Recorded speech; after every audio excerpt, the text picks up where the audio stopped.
laced with charm and cloaked in subtle control. We'd love to have Congresswoman Crockett join us for a special conversation on leadership, justice, and the future of America, the producer wrote. The Late Show studio had seen titans walk its stage, presidents, war heroes, comedians with claws. But this was different. Jasmine had become a national lightning rod after vaporizing a smug, white-haired senator with just 3 words and a stare that froze time during a House hearing. Millions watched that moment on loop, calling her the woman who didn't blink. But behind the praise came the backlash. Death threats in the inbox. Pundits calling her aggressive, dangerous, divisive. Now Stephen Colbert's team wanted her in the chair, smiling under bright lights, feeding the audience a palatable, televised version of resistance. Her gut twisted. "They don't want truth," she muttered to her aide. "They want a performance. And they're betting I'll crack." The flight to New York felt longer than usual. Jasmine stared out the window as the clouds peeled back like curtains, revealing a stage she never asked to stand on. Somewhere below was a city hungry for spectacle, where the line between comedy and politics had blurred into a dangerous game of applause and manipulation.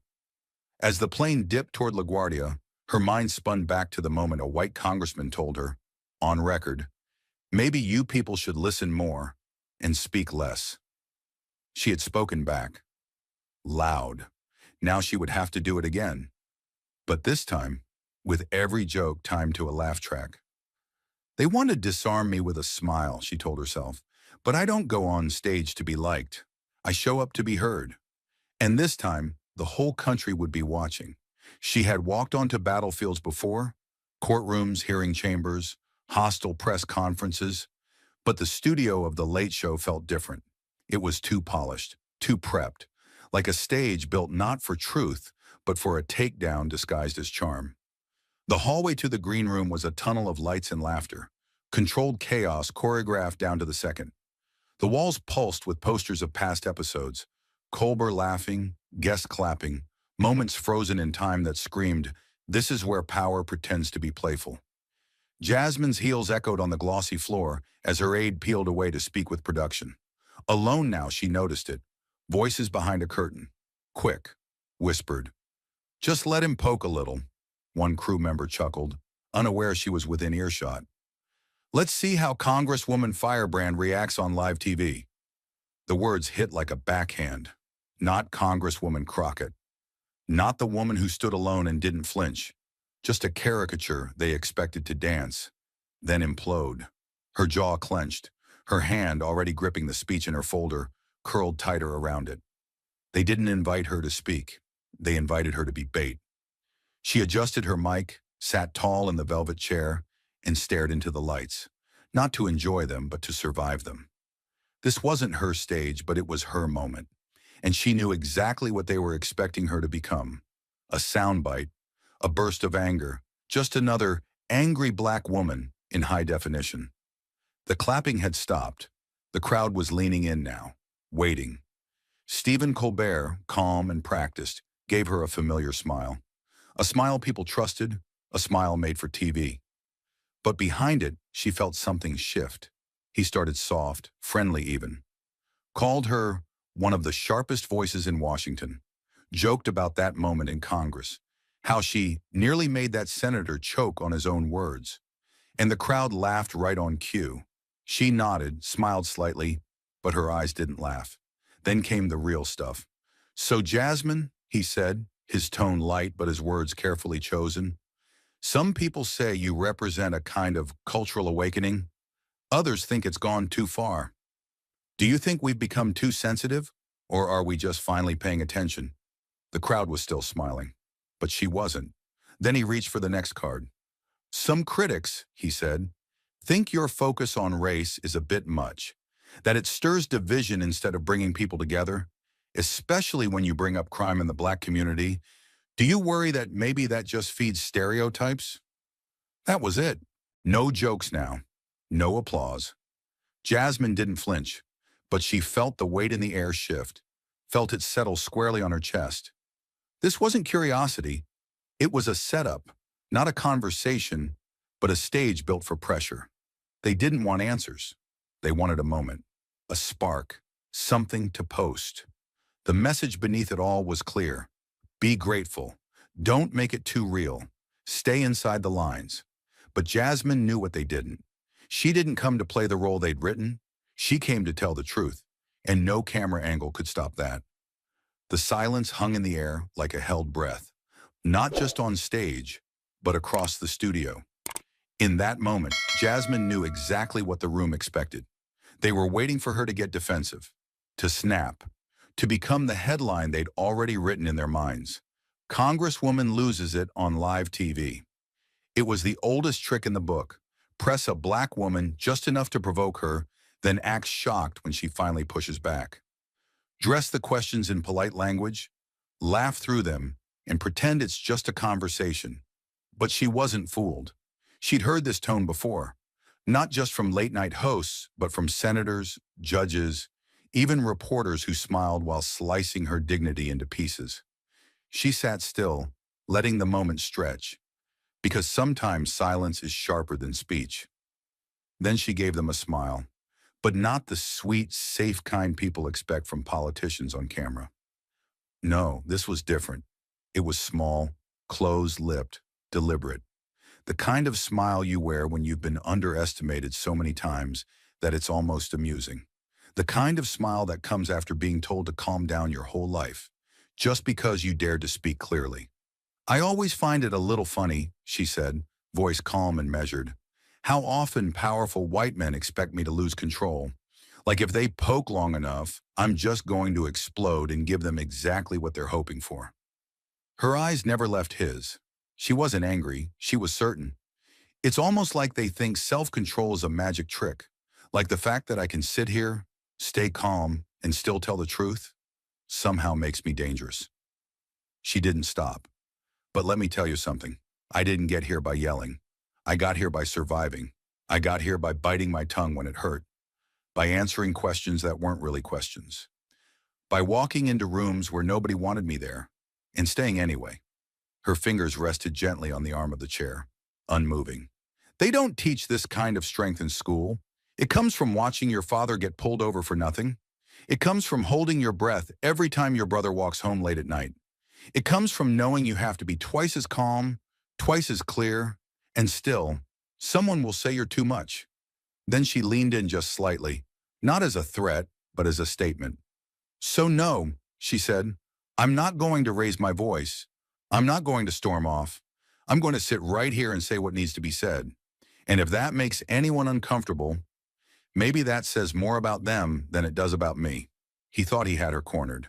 Thought that pulling up one tweet, a sentence out of context, would do what decades of injustice hadn't. That it would rattle her. That it would make her backpedal. He looked at his card like it was a clever trick, a gotcha moment, then turned to the crowd with a rehearsed grin. You once tweeted, he began, his voice light but his intent clear, American policing is just slavery in a new uniform. He raised his eyebrows as if letting the weight of the words do the work for him. Then came the jab, sugar-coated in sarcasm. You sure you still want to keep your seat in Congress after saying something like that? The studio laughed, not the deep, genuine kind, but the kind that comes when people feel like they're supposed to laugh. It wasn't comfortable. It was automatic, nervous, as if everyone was trying to decide whether this was still a comedy show or something else. A few people clapped. One man in the third row whistled, but Jasmine didn't move. She didn't blink. She just sat there, letting it all pass over her like a wave that had tried, but failed to pull her under. And then slowly, the room fell silent. Not because someone told them to quiet down, but because they felt it. That this wasn't a joke. That the woman sitting across from Colbert wasn't playing along. She leaned in just enough for the camera to catch the shift in her expression. Her voice, when it came, was low, steady. You want to talk about that tweet? She asked. Let's talk. She wasn't angry. She was focused. That tweet didn't come from nowhere. It came from history. Real, documented, ugly history. Her tone stayed calm, but every word had weight. American policing didn't just appear one day out of thin air. It started with slave patrols. White men paid to chase down enslaved people who dared to run toward freedom. That's not opinion. That's fact. And after slavery ended, those same systems didn't disappear. They just changed names. Black codes, Jim Crow, stop and frisk, broken windows, same fear, same control, just in different uniforms. She paused long enough to let it land. So when I say that policing is rooted in slavery, I'm not trying to shock people. I'm not trying to stir the pot. I'm saying something that makes people uncomfortable because it's true. And if me telling that truth puts my seat at risk, then maybe we should be asking why the truth is the thing that's dangerous. Her eyes locked with his. You wanted a moment. Here it is. Her words about the roots of policing had left the room silent. Not tense, but still. Like the kind of silence you get when someone finally says something everyone else has been too afraid to speak out loud. She could have stopped there. Let the silence hang. Let it be enough. But she knew better. Truth on its own wasn't always enough. Not in a world where numbers had to scream louder than pain just to be taken seriously. So she shifted in her seat, slowly, like someone preparing to lay down evidence in a courtroom. Not to win, but to make denial impossible. You want to talk about facts, she said, her voice steady, eyes now scanning the audience. Let's talk about what the numbers say. She wasn't raising her voice. She didn't need to. Her tone was cool, measured, but each word hit like a hammer wrapped in velvet. Black Americans make up just over 13% of the population, but we make up nearly 40% of people locked in prisons. That's not a mistake. That's not bad luck. That's a system doing exactly what it was designed to do. She gave it a second to breathe, then kept going. A black man with no criminal record is more likely to go to jail than a white man with one. Think about that. Same crimes, same courts, different outcomes, over and over again, and it doesn't stop when the sentence is over. A black person released from prison is twice as likely to be denied a job interview, 3 times as likely to be turned away for housing. You call that justice? The audience didn't move. Even Colbert, who usually had a quick comeback for everything, stayed silent. Jasmine leaned in, her eyes firm but not angry, just tired. In schools, black children are suspended at 3 times the rate of white children. Same age, same behavior. But one gets a warning, the other gets a record. We get pushed out of classrooms and into courtrooms before we even learn long division. And then we wonder why entire communities are drowning in fear, in trauma, in poverty. She let that settle. Not dramatically, just fully. This isn't about one bad cop. It's not about one bad law. It's about a pattern so consistent, so nationwide, that the only real question left is, why do we still pretend this isn't intentional? Her voice softened, but her stare did not. Because systems don't accidentally ruin the same people generation after generation. Systems do that when they were built to. There were no jokes, no music, no applause sign flashing in the corner. Just a room full of people realizing they'd been invited to a comedy show and were now sitting in something much harder to escape. The truth. The numbers had landed hard. There was no denying that. But Jasmine knew the truth about numbers. People can argue with them. They can say the sample size was too small, the study flawed, the interpretation biased. Numbers can be twisted, but a lived memory, especially one soaked in pain, that couldn't be spun, that couldn't be debated. So she took a breath, let the weight of what she'd already said settle into the room, then stepped deeper, into something raw, something real. I was 9, she said quietly, the first time I saw a police officer put his hands on my father. Her voice wasn't loud. It didn't need to be.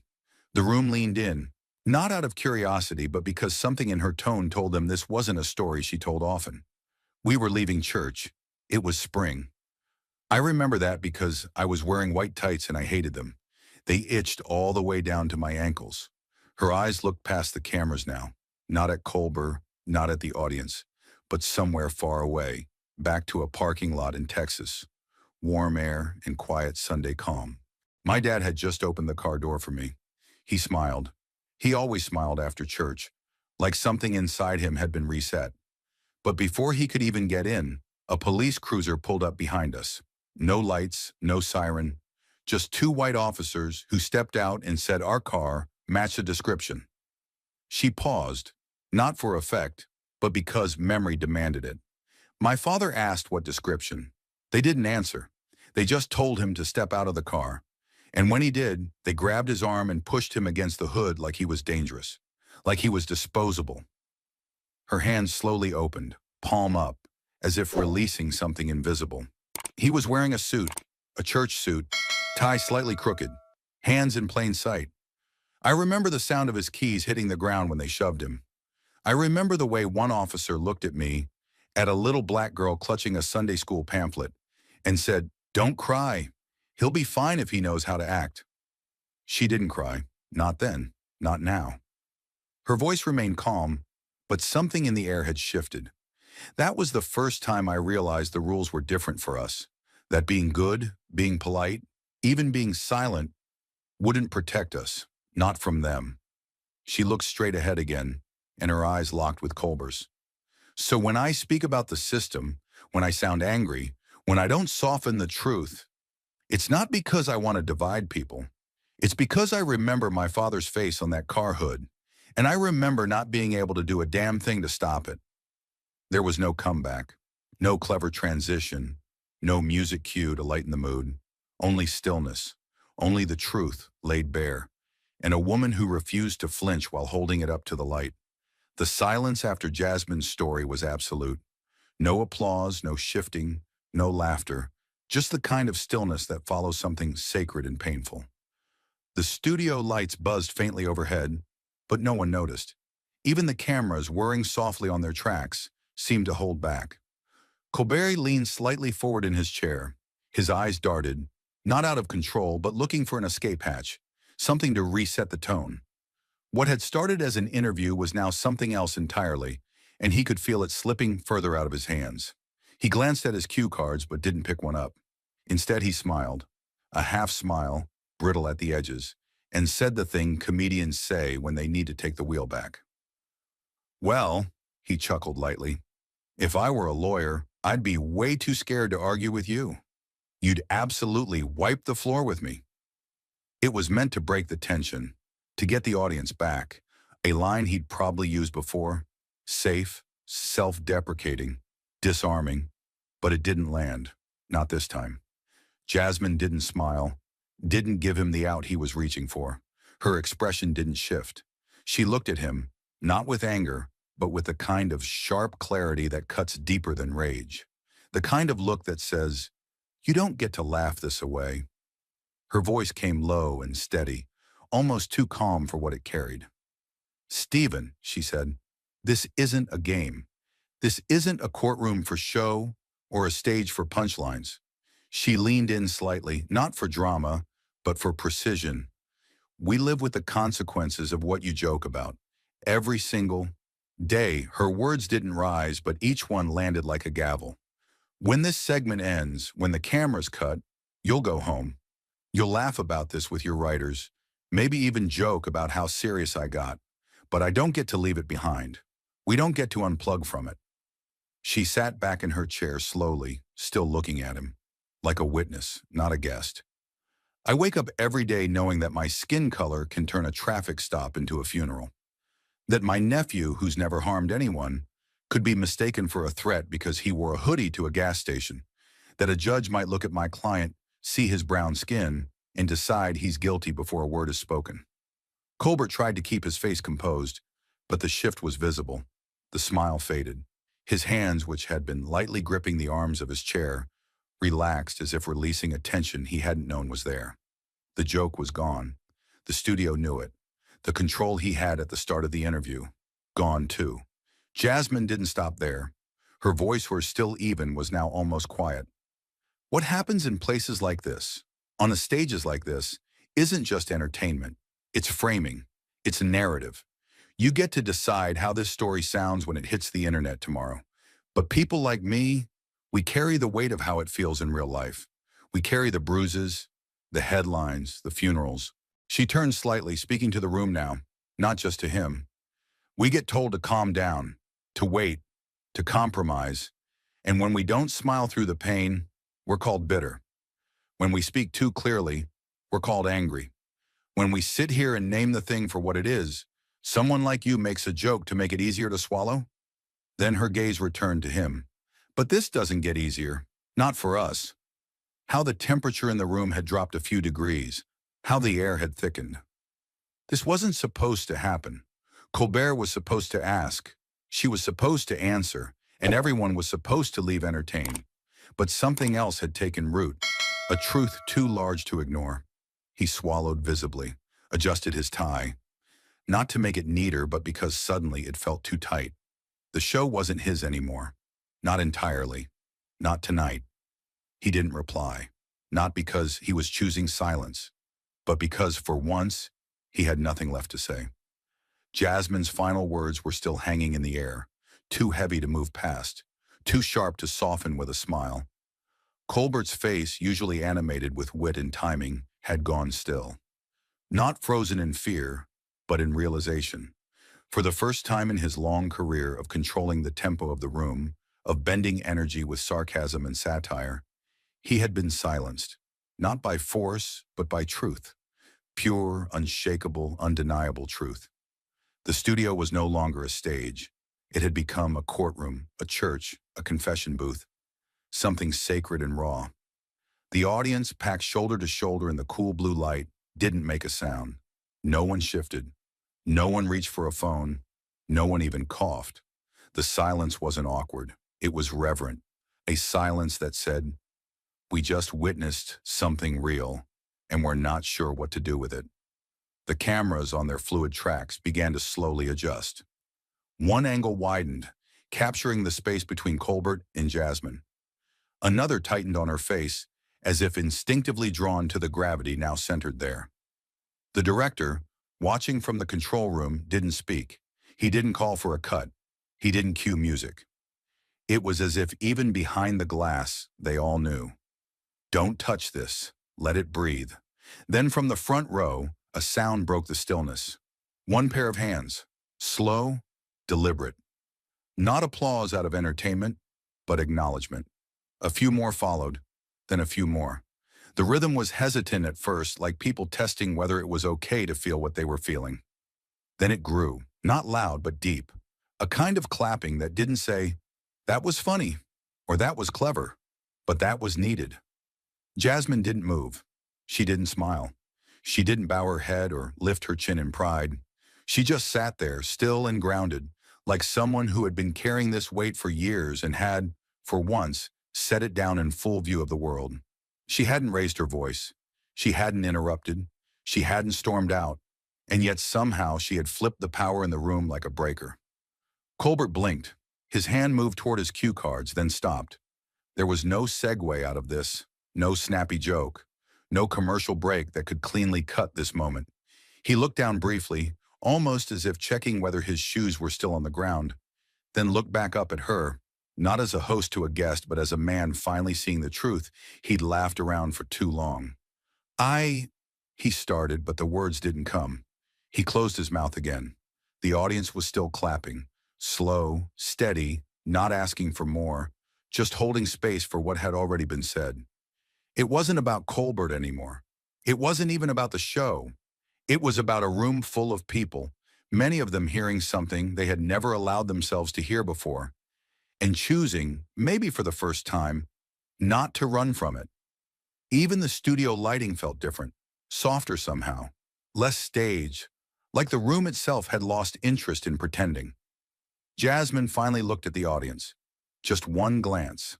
No speech, no closing line, just a shared look that said, "You heard it, you felt it. Now do something with it." And still she didn't move. Not until the last clap landed like a closing gavel. The applause had faded, but the weight it left behind was still thick in the room, like a fog no lighting could cut through. Colbert sat upright, hands now clasped in front of him, not trying to move the conversation forward, but simply bracing for whatever came next. And Jasmine, still calm, still composed, didn't lean into the power of that silence. She didn't bask in the moment. She used it, turned it like a key in a lock. Her voice came steady, low, the kind of tone that didn't need to ask for permission, because what was coming didn't need it. "There's something I'd like to share," she said quietly. "It's a clip from a congressional hearing last month. I know your producers flagged it as too sensitive to air tonight, said it might make people uncomfortable, but I think that's exactly why it should be seen." The shift in the room was immediate, a subtle tightening in the air. Heads tilted. The crew behind the cameras exchanged glances. One of the producers off stage stepped forward slightly, hand half raised, unsure whether to interrupt. Jasmine didn't look at him. Her eyes stayed on Colbert. "You say you want to have real conversations, Stephen? So let's show people what real looks like." Colbert hesitated, just a flicker. His fingers tapped once against the desk. The control room spoke into his ear, offering a gentle reminder that this wasn't cleared for broadcast. But he didn't wave them off, didn't say no. He looked at Jasmine, saw the resolve in her eyes, and finally gave the smallest nod. "Roll it," he said, almost beneath his breath. The monitors behind them flickered to life. The footage wasn't dramatic, it was quiet. Almost too quiet at first. A congressional chamber, fluorescent lights overhead. Jasmine seated at the table, flanked by two aides reading through a stack of notes. Across from her, a white male congressman, mid-60s, silver hair, the kind of face that had lived comfortably behind power for decades, cleared his throat and leaned into his microphone. "What I don't understand," he said, voice flat and measured, "is why people like you, your people, seem more interested in tearing this country down than building it up. Always angry, always offended, always talking about race. Maybe if you spent less time playing victim and more time acting American, you'd get more respect." There was a beat. Jasmine hadn't flinched in the clip, hadn't gasped or snapped back. She had looked him dead in the eyes and said nothing. Let his words hang in the chamber, like smoke from a fire everyone wanted to pretend wasn't burning. Back in the studio, the room had gone cold. The audience froze. Even the creak of a chair or shuffle of a foot was absent. Colbert's jaw visibly tensed. Then the clip kept going, because it got worse. The congressman smirked, leaned back in his seat, and said the words that now cracked through the air like a gunshot. "You know, sometimes I wonder if people like you would be happier somewhere else. Somewhere you didn't feel so burdened. Africa, maybe. Just a thought." There was no background noise in the hearing room. No objection from the chair. No outrage from the committee. Just the soft scratch of Jasmine flipping a page in her notes. And her voice, clear, razor sharp, cutting through that stillness. "I was born in Texas, Congressman, and I'm not leaving the house I helped to pay for just because the man in the corner thinks I don't belong." Back in the studio, the clip ended. The screen went black. No one spoke. Jasmine sat unmoving. Her hands rested gently on her lap. She didn't look at the audience. She didn't need to. Her point had been made without fanfare, without fireworks, just a mirror held up to a country too often allergic to its own reflection. Colbert leaned back slightly, fingers laced, 1,000 responses rushing through his brain, and none of them landing. What could he say? That it was unfortunate? That tempers run high? That we should all try to do better? No, not here. Not after that. The audience didn't clap. Not yet. They were still absorbing, processing. Something had shifted in them too. Because what they had just seen wasn't abstract. It wasn't distant. It was on the screen, in the room, inescapable. The screen faded to black, and the echo of those final words, "I'm not leaving the house I helped pay for," still lingered in the air like smoke after a controlled detonation. No one moved.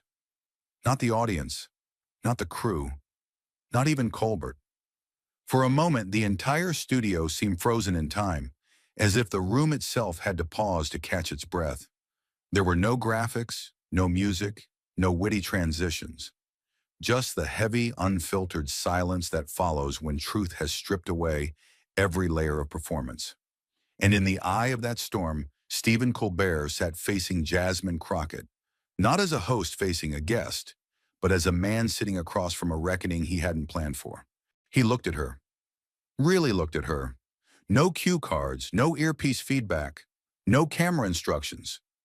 Just her, the woman who had dismantled the invisible walls of the show with nothing more than her calm, her fire, and her refusal to be softened for primetime comfort.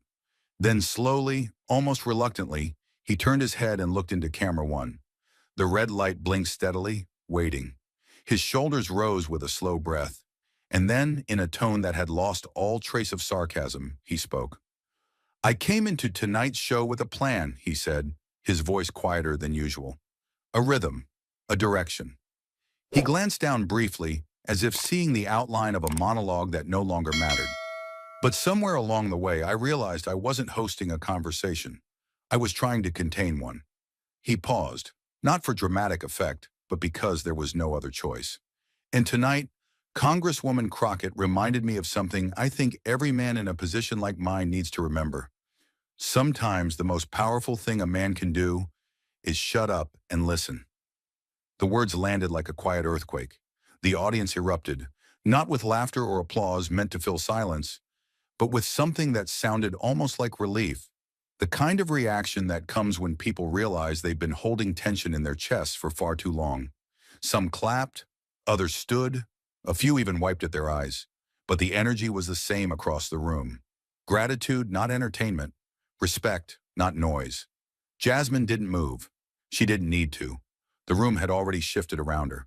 Colbert didn't try to retake the stage. He didn't pivot to a joke. He didn't search for a comfortable exit. Instead, he let the applause roll through him, like a tide he knew he was no longer supposed to control. His hands stayed folded. His eyes stayed on the camera.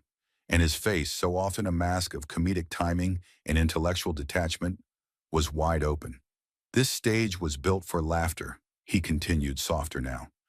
"But sometimes it becomes something else. Sometimes it becomes a mirror. And tonight I saw things in that mirror I can't unsee. Things I needed to face." He exhaled slowly, then nodded. Not to anyone in particular, but like a man who had just let something go. The audience clapped again. Not louder, but deeper. The sound rolled through the studio in a way applause rarely does. Less like a response, and more like a collective exhale. As the applause settled into memory and the stage lights dimmed to their idle glow, the gravity of what had just happened lingered in the air like the aftermath of a storm. Colbert didn't say goodbye the usual way. No signature wink, no final jab at the news cycle, no pivot to commercial banter. He simply thanked her, genuinely, quietly, and the credits rolled in silence. The audience filed out slowly, hushed, like they were leaving a memorial rather than a taping. Jasmine stood, not triumphant, not boastful, just steady.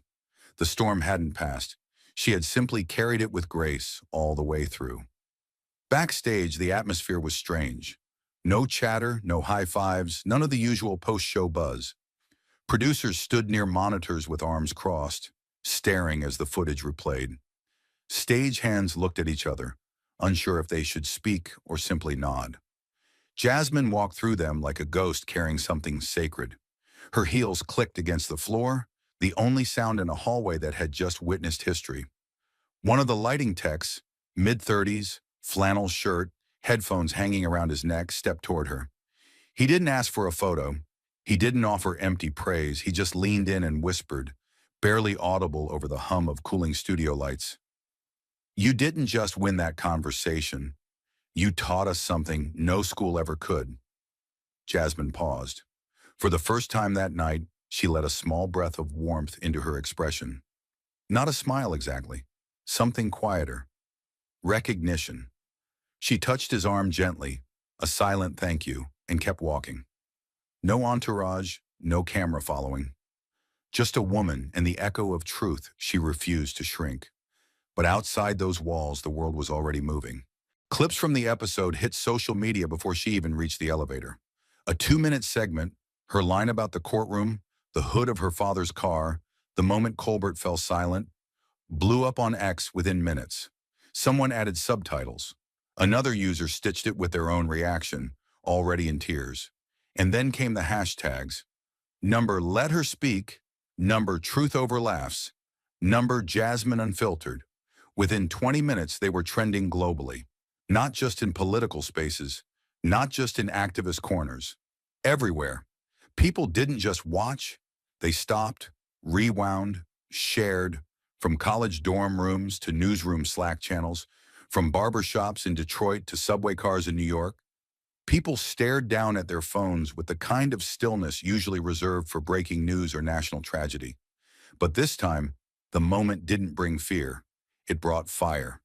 Jasmine Crockett, calm, brilliant, unflinching, had stood on a stage designed to contain her and burned a hole through the fourth wall. Major publications scrambled. By morning, The Atlantic, The Washington Post, and Variety all ran versions of the same headline. Not a guest, a turning point. Editors called it a cultural reset. Opinion writers called it a media reckoning. But the public? They didn't need columns to tell them what they had just seen. They knew. It wasn't just what Jasmine said. It was what she didn't allow the system to do. Reduce her, repackage her, soften her edges for palatability. And through it all, Jasmine said nothing. No tweet, no follow-up post, no interview circuit, because she didn't need to. She had done what few could, taken a stage meant to mold her, and molded it into something else, something that didn't fit the script. She had turned satire into testimony, a late-night segment into a national moment, without yelling, without storming out, without playing to the camera. Just the truth, steady, undiluted, and a chair they never expected to lose control of. She didn't need to raise her voice. She was the voice. The first hit came 12 hours later, not from a fringe outlet or a rogue Twitter account, but from the front page of the New York Sentinel, a centrist-leaning legacy paper known for its balanced tone and uncomfortable caution. The headline read, "Congresswoman's late-night outburst sparks ethics debate." Just beneath, a subheading whispered the real intention. Crockett praised for passion, criticized for political theater. Political theater. It was the word they used when a woman of color refused to smile through humiliation. It was what they called truth when it didn't fit the camera angles. It was how the machine began to take back control, one sanitized phrase at a time. The segment from The Late Show had amassed over 48 million views across platforms within a single day. Clips of Jasmine Crockett staring down Stephen Colbert, correcting the record and revealing the unedited congressional footage had rippled across every algorithm in the country. Millions stood up for her. But the system she had just humiliated, it was already pulling levers behind closed doors. By noon, the talking heads were coordinated. One after another, pundits appeared across morning shows and political roundtables, feigning concern. We support her message, but was this the right platform? Her tone, while honest, bordered on combative. Is this the new norm for congressional decorum? Some invoked patriotism, others quoted MLK, selectively of course, accusing her of sowing division. What none of them did was play the full clip. The Republican House caucus released a short memo the next morning calling her emotionally unstable and ethically irresponsible. An anonymous source from within her own party leaked to Politico that several senior members were uncomfortable with how she had publicly cornered a media ally. The knives weren't coming from one direction. They were coming from all sides. Inside the Capitol, the backlash was surgical. 3 House Democrats, white, male, bipartisan champions, requested an internal review of Jasmine's conduct during the Colbert interview, claiming it had violated the spirit of institutional civility. The same men who had ignored the racist slur from the hearing clip were now deeply worried about the tone of public discourse. One even suggested she step down from the Congressional Ethics Subcommittee until further notice. Jasmine said nothing. She showed up to work every morning in silence, walked past cameras with her chin high and her eyes forward. She gave no press conferences, no damage control. She didn't deny, she didn't defend. She let the system show its hand, and it did. That silence, though, wasn't passivity. It was strategy. And while the institutions panicked, the country moved in the opposite direction. Her campaign donations tripled within 36 hours. Black-owned bookstores sold out of the fire next time, and Sister Outsider overnight, all because customers kept asking, "Do you have what Congresswoman Crockett read in college?" Public school teachers reached out to her office, requesting permission to use her Colbert clip in their civics curriculum. In Atlanta, a local radio station played her "I don't get to leave this behind" line every morning at 7 a.m. before the news. It became their new national anthem. One envelope arrived with no return address. Inside was a folded American flag patch, weathered and sun-bleached, along with a handwritten note. "I wore this in Fallujah, but I didn't fight for silence. I fought for this. Thank you for saying it out loud." It was signed simply, SSGM Reynolds, Rhett. Then came the service medal. It arrived in a small navy blue case with velvet lining. No message inside, just a name, etched in brass. Lieutenant Darius Kellum, 1963-. The plaque below read, "For valor in a place that did not value him." Her aide Googled the name. Kellum had been a Vietnam combat medic, shot twice, survived. When the war ended, he was denied employment by 3 hospitals in Alabama because he was black. He died in 2019. The medal was mailed by his granddaughter. The family never got an apology. But Jasmine, they said she felt like justice still trying. 1 week later, she stepped into a closed-door ethics committee meeting where the chair, an older man from the Midwest who once joked about wokeness being a virus, refused to look her in the eye. He cleared his throat, spoke into the microphone. "We'd like to begin by reviewing the guidelines for acceptable public engagement." Jasmine didn't raise her voice. She didn't even speak. She slid the printed ethics rulebook across the table, tapped on the passage that defined misconduct, and stared at him with the kind of silence that made people confess. The room froze. The microphone stopped clicking. Nobody said a word for 10 full seconds. Then she leaned back in her chair and folded her hands. "Anything else?" she asked softly. No one responded. Outside that room, however, something far louder was unfolding. Let Her Speak had climbed to 142 million mentions on X.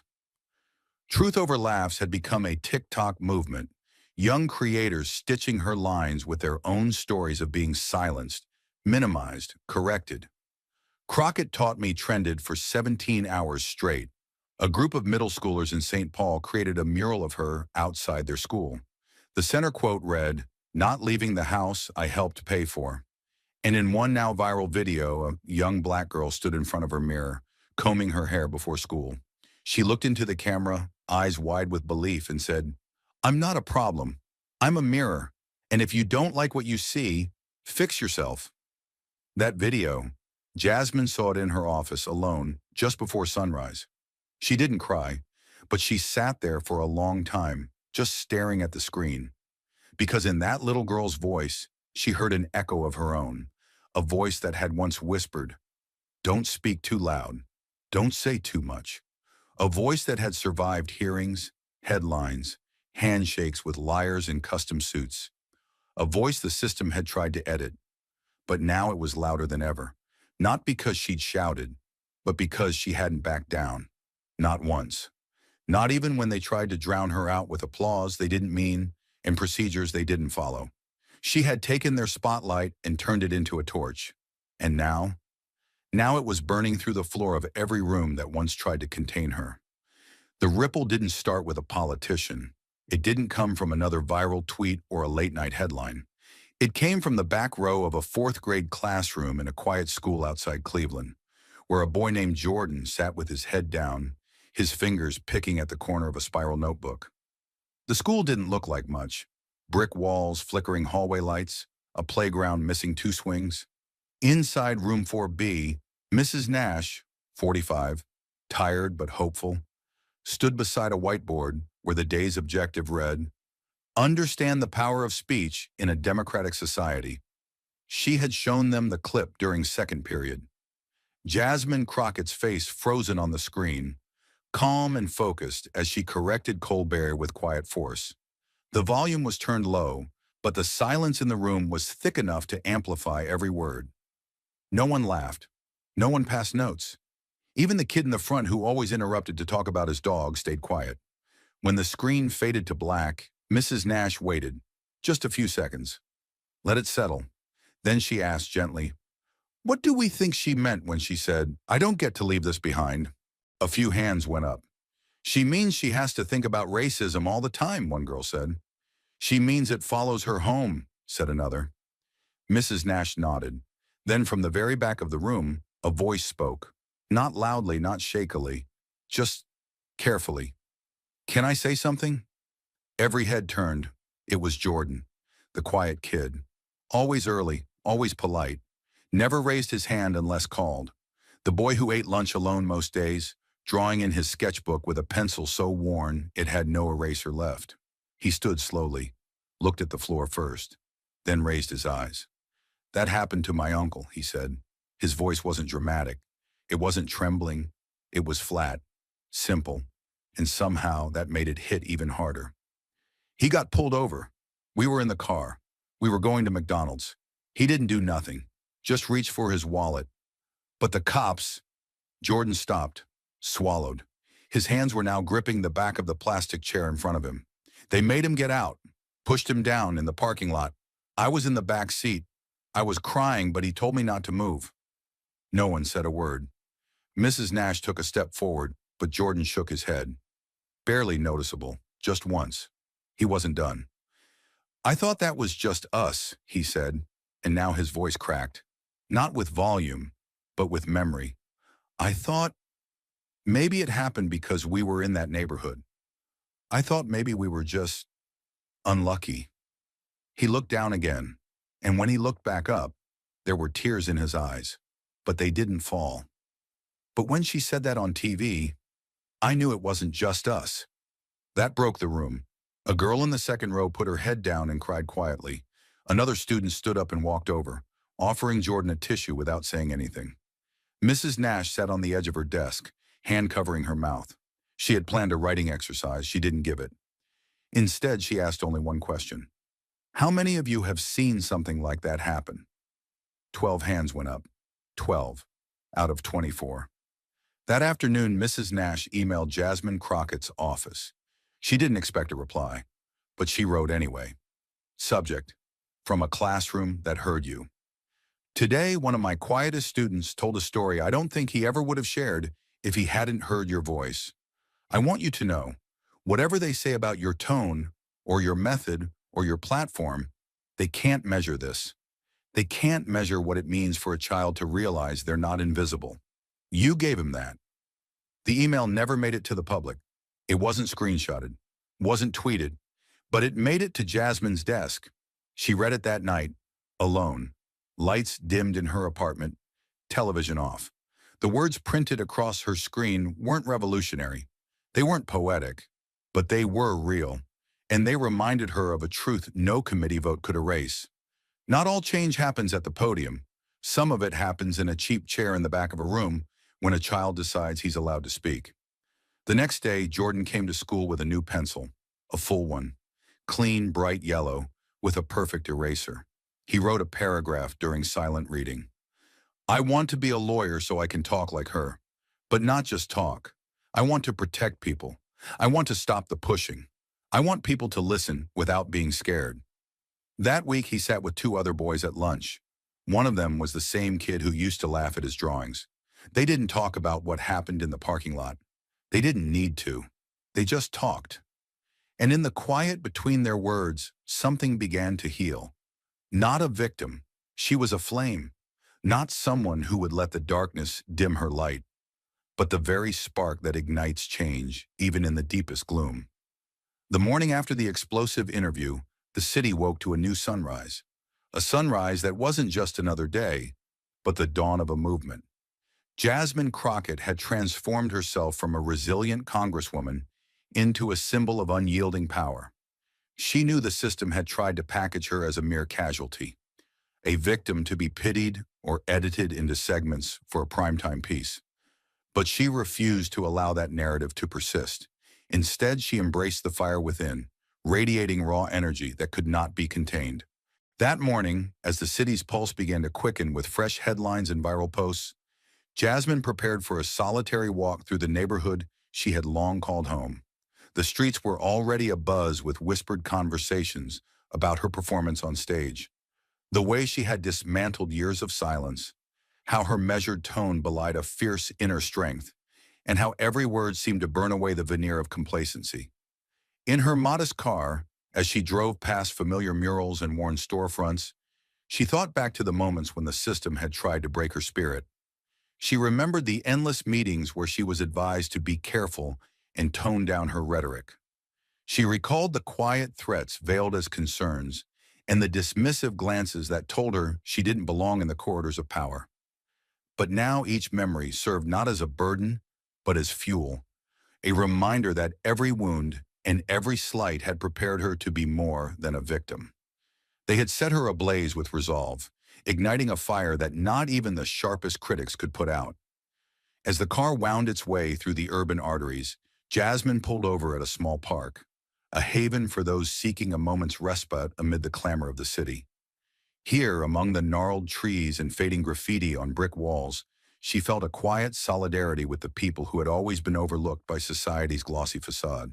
She climbed out, and the cool morning air wrapped around her like a promise. A group of young activists, gathered around a community bulletin board, looked up as she approached. Their eyes shone with anticipation, hope, and unspoken determination. They recognized something in her that they had long been told they could never embody, a burning desire to reclaim dignity, to shatter the lies that had for so long confined them to the margins. One of the young women stepped forward, her voice soft yet steady. "Congresswoman Crockett, your words last night, it changed everything for us." Others murmured in agreement, nodding as if every soul in that moment understood that true power lay not in silence, but in speaking with conviction, even when every system tried to silence you. Jasmine's heart swelled, not with arrogance, but with the pure, unadulterated charge of truth resonating across generations. "I stand here not as a victim," she said gently, "but as a flame that refuses to be extinguished. I stand here because I know that every time I choose to speak the unvarnished truth, I light the way for someone else who's been forced to hide in the shadows." Their voices seemed to mingle with the rustling leaves, carrying her message across the park like a rallying cry. And as Jasmine spoke with them, not in a formal speech but in genuine, heartfelt conversation, the flames within her reached outward. She described in vivid detail the moments when injustice had reared its ugly head. The gut-wrenching memory of watching her father being treated like an object, the cold stares of those who believed his pain was a statistic rather than a living, breathing tragedy, and the systemic neglect that had robbed her community of its dignity for too long. For hours, the park transformed into a temporary forum for change. Under the wide, unfettered sky, young and old alike shared stories. Stories of loss, of resilience, and most importantly, of hope. Each story reinforced Jasmine's belief that she was not alone, that the sparks ignited by her defiant stand had spread far beyond the confines of that television studio. The activists vowed to organize, to hold protests, to use art and social media as weapons against a system built on inequity. They promised to honor her courage by carrying the torch forward, never letting the flame die out. As the afternoon sun climbed higher, casting long shadows on the pavement, Jasmine found herself drawn to a community center nearby. Inside, a town hall meeting was taking place, a spontaneous gathering organized by local residents, outraged by recent incidents of police brutality.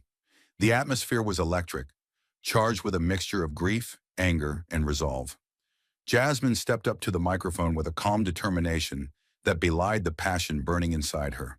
"I was not born to be a bystander," she declared, her voice resonating through the room, "but to be the spark that sets off a revolution of compassion and justice. I stand before you not as someone who has been defeated by the system, but as someone who has learned that the only way to change it is to light it from within."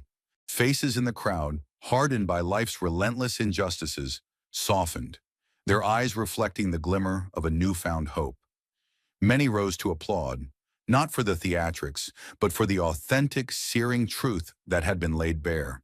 For some, it was a long-awaited recognition that the hurt they had endured was not a personal failure, but the result of a society that had systematically devalued lives like theirs. For others, it was simply a moment of catharsis, a spark that illuminated a path out of despair. Outside the community center, the discussion spilled onto the street. Neighbors gathered on doorsteps, in front of shops, their conversations laced with the fervor of a revolution. Social media buzzed with the news, and hashtags like number not a victim but a flame, and number Crockett inspires trended steadily. Videos of her impassioned town hall address were shared with hashtags, retweeted, and memorialized in art murals that started appearing overnight on previously forgotten walls.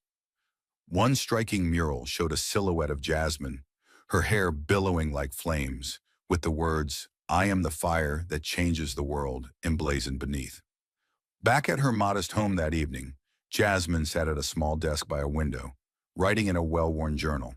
Her pen moved slowly over the pages, each word a testament to the day's struggles and triumphs. There was no dramatic soliloquy here, no performative rhetoric prepared for a TV audience, just the quiet acknowledgement of a woman who had borne witness to her community's sorrow and had, in doing so, helped to fan the embers of resistance into blazing flames. She wrote about the young man who had joined the conversation in the park, about the elderly resident who recalled past protests, about the hope in the eyes of a girl who now dared to dream. Every word she wrote was a pledge, a promise that she would continue to fight for those who could no longer fight for themselves, that she would use her platform not for spectacle, but for real change. The words came not as drama, but as raw, unfiltered truth. And as the night deepened, Jasmine set her pen down, looked out the window at the still dark city, and felt, at last, a sense of clarity. She wasn't defined by the pain inflicted upon her or her community. She was defined by her strength, her resilience, and the fire that burned within her, a fire that would light the path for those who dared to follow. In that quiet moment, alone with her thoughts and the distant hum of the city, Jasmine recalled the whispered words backstage from that fateful night. "You taught us something that no lesson ever could." And she understood then, with a clarity born of both sorrow and joy, that the struggle was far from over. There was still a system steeped in injustice that needed to be challenged, and the flame she had become was not meant to flicker out. It was meant to burn fiercely, to incinerate the old and pave the way for a new order. An order where truth was no longer suppressed, where voices were not silenced, and where every person, no matter how small or seemingly insignificant, could rise and ignite change. The next morning, as the city awoke to reports of protests, community meetings, and a groundswell of support that transcended political boundaries, Jasmine Crockett became more than just a figure on a screen or a name in the headlines. She became the embodiment of possibility, a living reminder that the power of one individual, fueled by truth and bolstered by the courage of many, could indeed set the world on fire. That morning, on a busy intersection lined with commuters reading up on the news, an elderly man stopped in his tracks, gazing at a billboard featuring Jasmine's face. He saw in her eyes the same determination he had mustered during his own years of struggle, and he whispered to himself, "This is the flame we needed to see." And somewhere across town, a young mother shared the same sentiment with her child, pointing at a viral clip on her phone where Jasmine's words echoed like the crackle of 100 small fires, merging into one blazing inferno.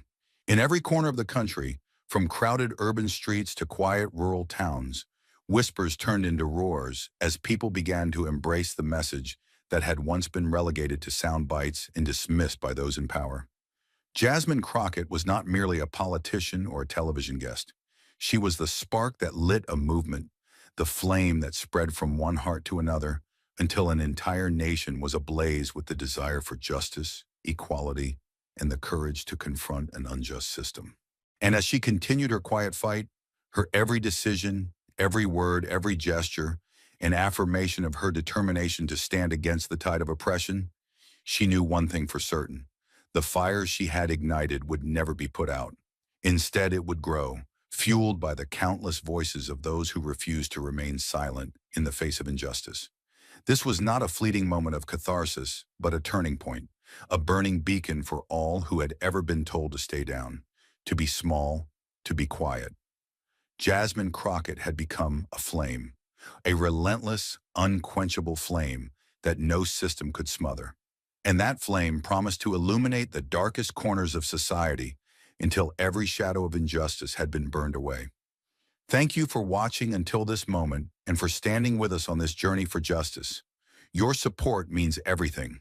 Like, subscribe, and turn on notifications so you never miss what's next. And we'd love to hear your thoughts. Leave a comment below and let us know what moved you most in this story. Together, our voices make a difference. When Jasmine Crockett discovered over $500,000 in hidden cash and gold linked to Senator Bob Menendez, Washington held its breath. In just days, she traced every wire, every serial number, and stood alone in Congress to name the unthinkable. Menendez called it a witch hunt, but what Jasmine said next turned the entire nation upside down. So what exactly did Jasmine Crockett say that left Congress speechless and America on fire?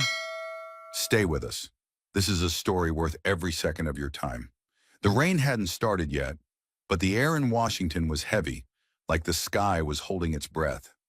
Jasmine Crockett sat at her desk long after most of Capitol Hill had emptied out, reviewing appropriations data while a cold cup of coffee sweated beside her laptop. Her phone buzzed once. Unknown caller. She hesitated, then picked up. No greeting, just static.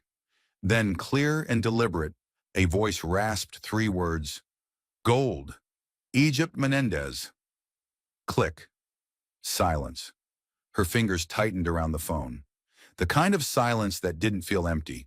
It felt loaded. She didn't know who had called, but in that moment, she knew two things for certain. One, someone was scared enough to speak in code, and two, the rot in this city had just knocked on her door. At that very moment, while the warning still echoed in her ears, across town, the man at the center of it all was smiling for the cameras. Senator Bob Menendez stood at the podium, his voice syrupy smooth, calling for strengthened cooperation between the U.S. and Egypt. Cameras clicked like machine guns while his eyes sparkled with rehearsed sincerity. Behind him, an LED screen read, "Regional stability through shared values," a perfect slogan for laundering betrayal. Jasmine watched from her office, fists clenched, lips pressed so tightly they drew blood. He spoke of peace, but she saw profit. He promised partnership, but she saw purchased influence. And worst of all, the media lapped it up. No one asked why an arms deal passed without vote. No one questioned why the only man who benefited was standing under a spotlight made of gold dust and lies. The email had no subject line, no signature, just a photo attachment, grainy, time-stamped, and taken from a low angle like someone was hiding. Jasmine clicked. What she saw made her breath stop cold. It was a shot of a closet interior, dimly lit, cluttered, and in the center hung a tailored navy blue jacket. Stuffed into the inside pocket, as casually as loose receipts, were wads of $100 bills and something else. A gold bar, half slid into a silk lining, the kind with a serial number engraved on the edge. Jasmine zoomed in. The digits were clear, traceable, official. Her heart slammed against her ribs. This wasn't some internet rumor or abstract suspicion. It was visual proof, physical, damning, and horrifying in its carelessness. Menendez hadn't even tried to hide it well. Power, she realized, had made him sloppy, and worse, the timestamp told her exactly when the photo was taken. During a supposed family-only weekend, when the senator had claimed he was out of town. Someone close to him had leaked this. Someone inside his circle. That meant two things. There were cracks forming in his empire, and she wasn't the only one watching. But Jasmine also knew what this meant for her. If this photo got out, the media wouldn't dig deeper. They'd sensationalize it, then bury it beneath noise. If she used it, she had to do it with precision, like a surgeon with a scalpel, not a hammer. Because this wasn't just about bringing down a corrupt man. It was about exposing the system that protected him. And once you pierced that veil, the system struck back. She had the image, the serial number, and the sickening truth. But Jasmine knew that without a money trail, a photo was just a whisper in a hurricane. So she got to work, not with headlines, but with silence.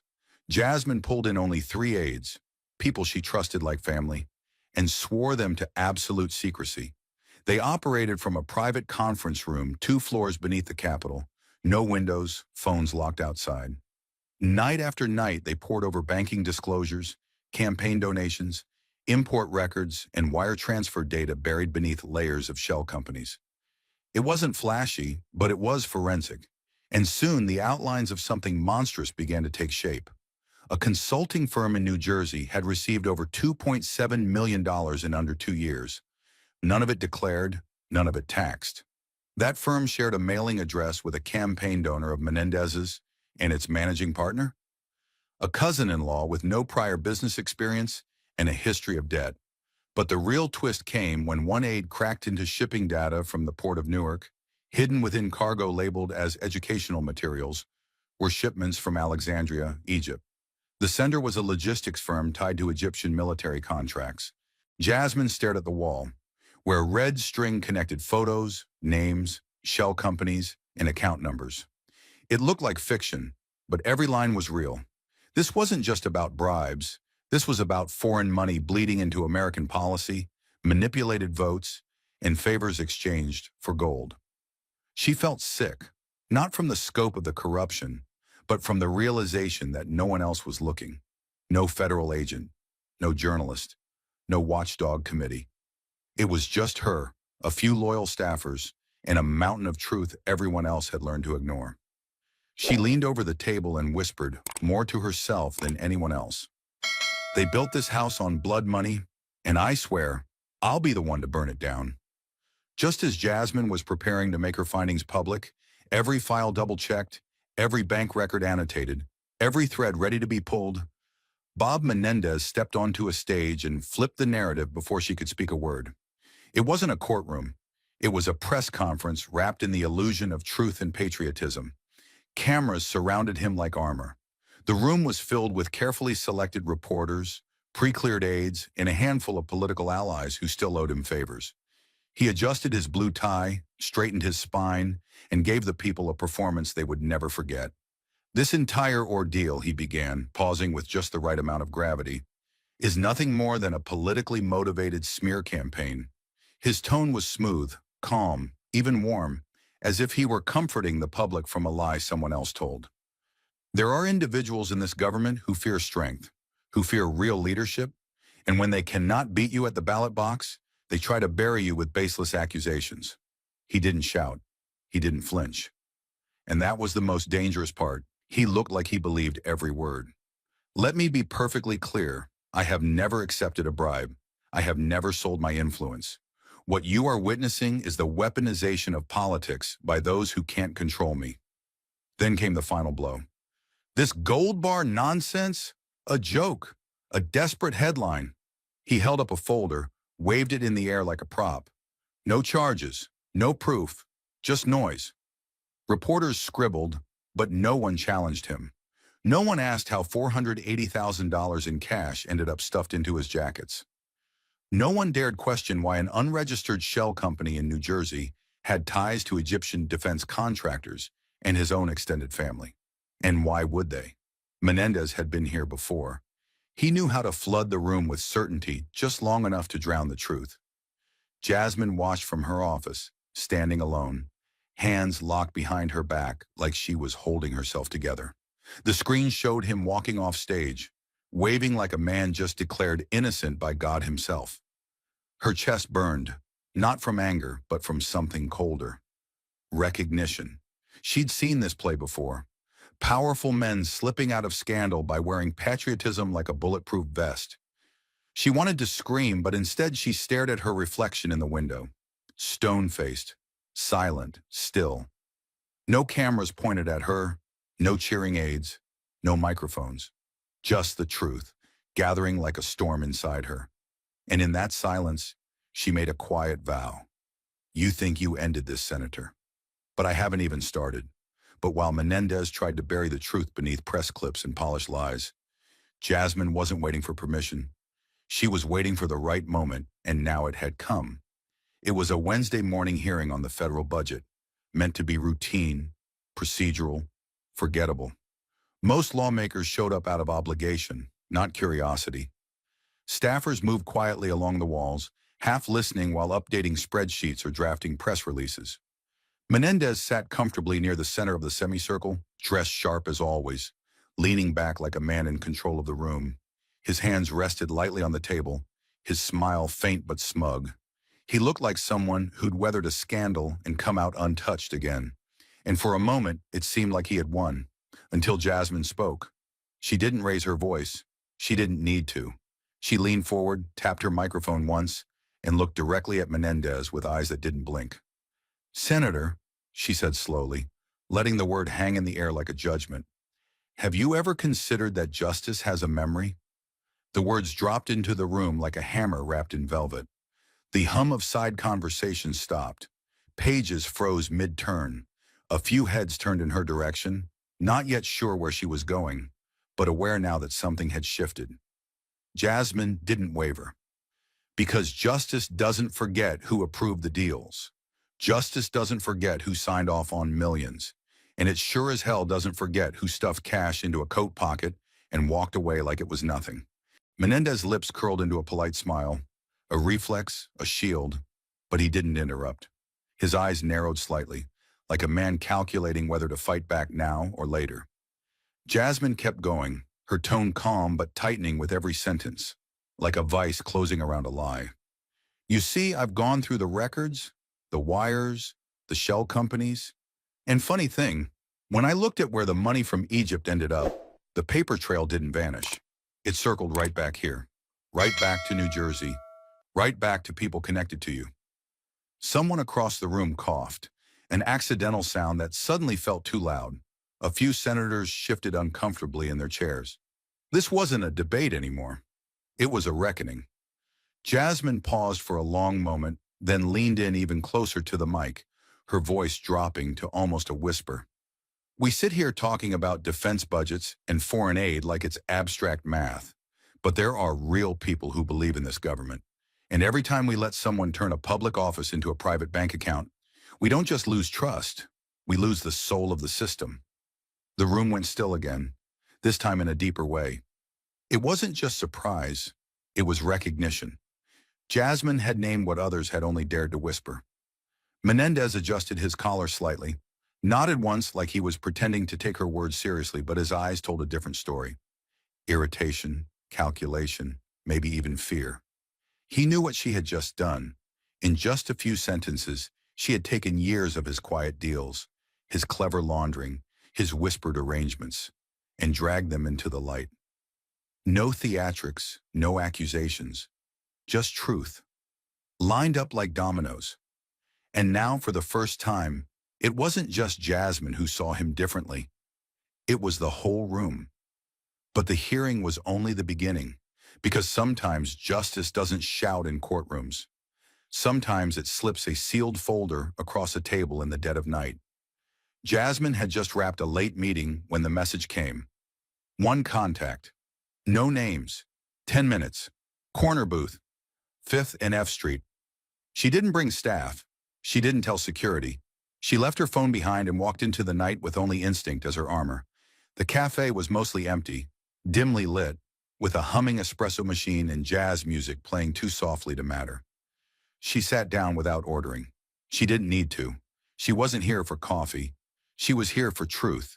Raw, unfiltered, and dangerous. A man slid into the booth across from her.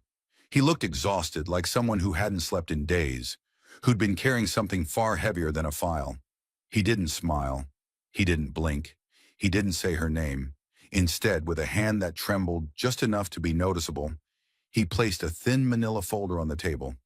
"You didn't get this from me," he muttered, eyes darting once toward the door. "And I was never here."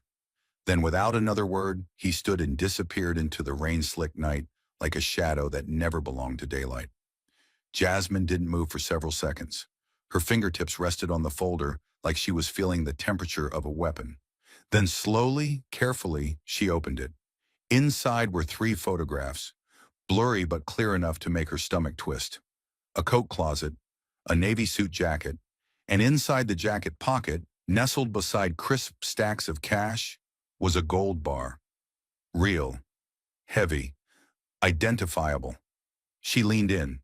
Her breath hitched as she saw it. The tiny row of digits etched into the surface. A serial number. Cold. Unmistakable. One page beneath the photo showed a corresponding entry in a Cairo-based bank. This wasn't internet speculation. It wasn't gossip. It was a direct connection between an Egyptian state asset in a private U.S. citizen, via a shell company in New Jersey linked to Menendez's wife's name. She flipped through the rest in silence. A notarized export record from Alexandria marked the gold as part of Egypt's military reserve. A second document showed it had been lost in transit 3 months prior. But the final image said everything. A time-stamped shot from inside Menendez's own townhouse, showing the same bar, same serial number, in his personal storage space. Jasmine stared at the page as if it were speaking to her. And in a way it was. This wasn't just evidence. It was a rupture. A breach so brazen, so arrogant, it reeked of a man who truly believed he'd never get caught. And for years he hadn't. She sat back, exhaled slowly, and shut the folder. No one in the cafe noticed the weight of what she held. To them, she was just another woman drinking nothing, thinking hard. But inside, she was already calculating. She couldn't go public yet. Not with this. Not before it was bulletproof. One leak, one misstep, and the story would be framed as revenge, not justice. And she knew how the game worked. Truth didn't matter unless it landed like a hammer. She tucked the folder into her coat and stood, her face calm, unreadable, but her eyes burned with resolve. She didn't have time to feel fear. Not now. She had something far more powerful. She had proof. And soon the world would have it too, when she decided it was time. But while Jasmine guarded the truth like a weapon, somewhere behind locked doors, Menendez was already planning how to bury it, using power not to defend innocence, but to silence it. The meeting was not announced. It wasn't on any calendar, not even the private ones. It happened behind a closed door in a hotel suite on the top floor of a building where everything smelled like wealth and impunity. The kind of place where handshakes replaced subpoenas and loyalty was measured in silence. 8 men entered that room, donors, strategists, political veterans, all people who had built their careers near Menendez or because of him. They didn't come for lunch. They came for protection. Not of the party, not of the people, but of themselves. Menendez didn't waste time with pleasantries. He took off his jacket, rolled up his sleeves, and got straight to it.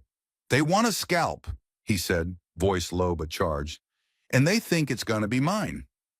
No one responded. He stood at the head of the table like a general before a retreat. "Let me be clear," he continued, pacing slowly. "If I go down, it won't be quiet. There are documents, emails, calls. I don't even need to lie. I just need to remind people who signed off on what and when." The air in the room thickened. It wasn't a threat. It was a promise. "You all remember 2019? The Dubai contracts? The shipment delays?" A man across the table shifted uncomfortably. Menendez noticed. He smiled, cold and thin. Exactly. What Menendez didn't know, what none of them could have imagined, was that one of those men had reached his breaking point. Maybe it was fear. Maybe it was conscience. Maybe it was the simple realization that this time, the dam was going to break no matter what. Hidden inside his blazer was a recording device no bigger than a quarter, stitched into the inner lining of the breast pocket. The mic caught everything, the tension, the veiled threats, the explicit strategy.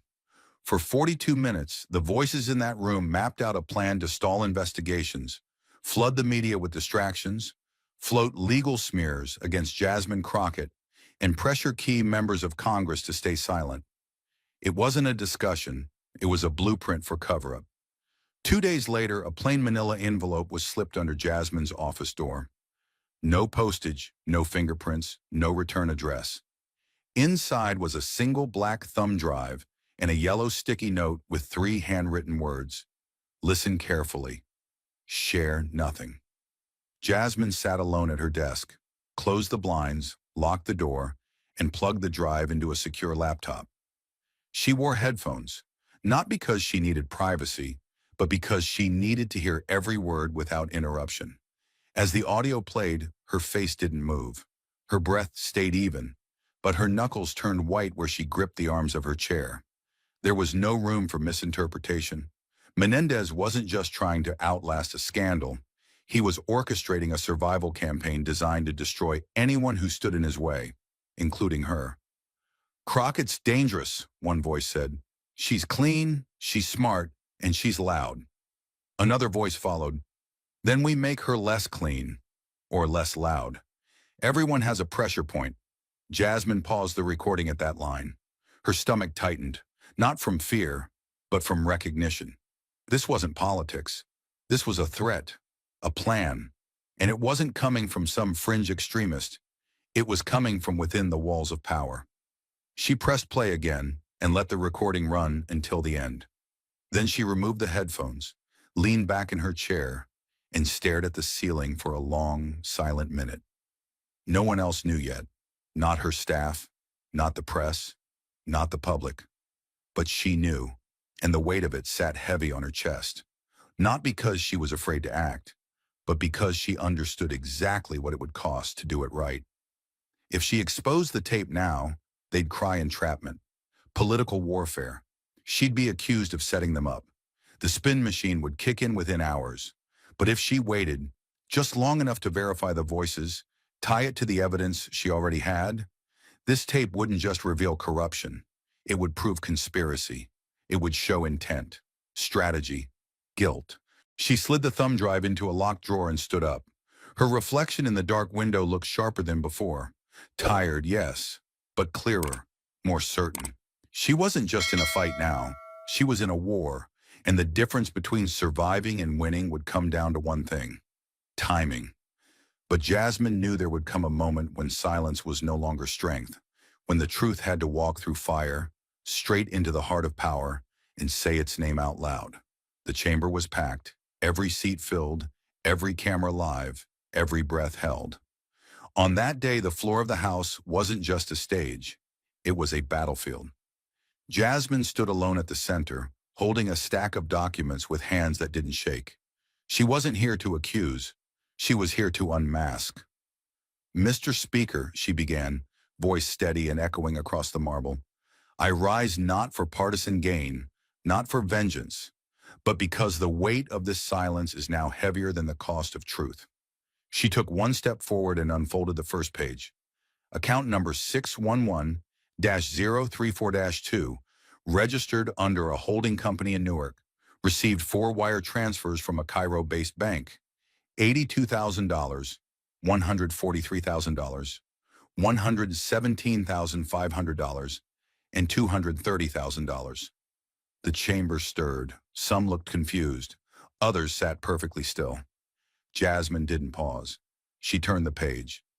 "Each transfer," she continued, "corresponds to a U.S. Senate vote or committee recommendation directly benefiting the Egyptian Ministry of Defense."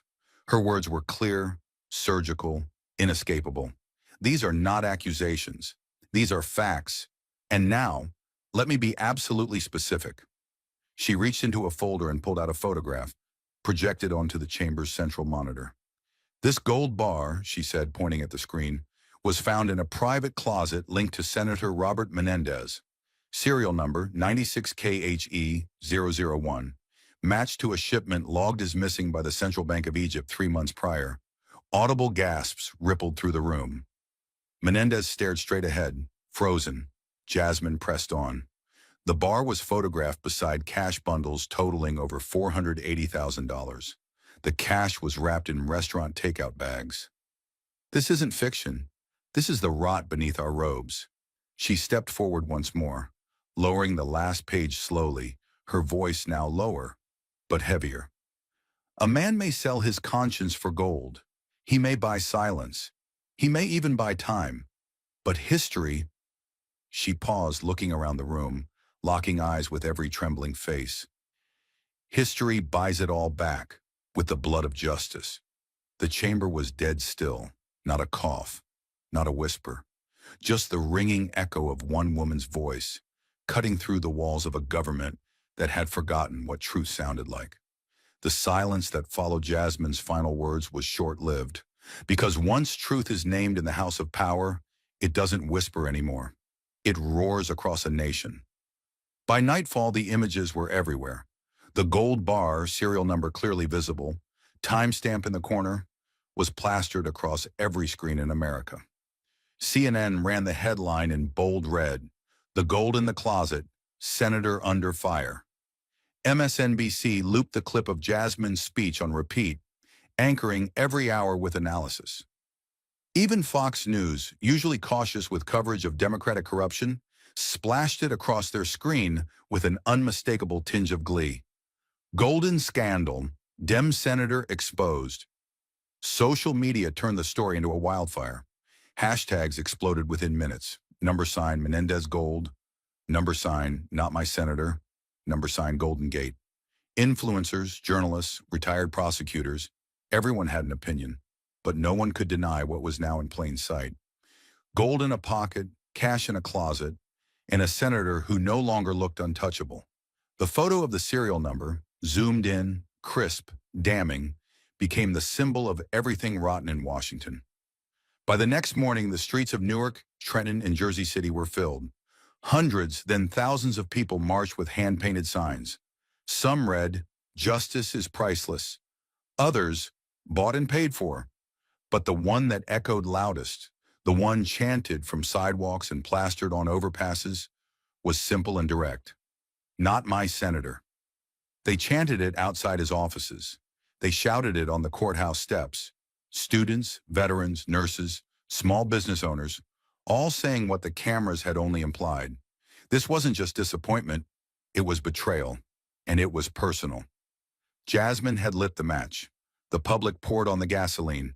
Local news helicopters hovered above the protests. National outlets set up satellite trucks to broadcast live. Menendez's suburban home was surrounded by reporters day and night. Cameras pointed at every window, every curtain twitch. Political allies began to distance themselves, their statements suddenly vague, their loyalty visibly thinning. A senior senator canceled a scheduled joint appearance. A committee chair postponed indefinitely, a defense hearing Menendez was supposed to lead. Behind the scenes, campaign donors began pulling out, quietly but with urgency.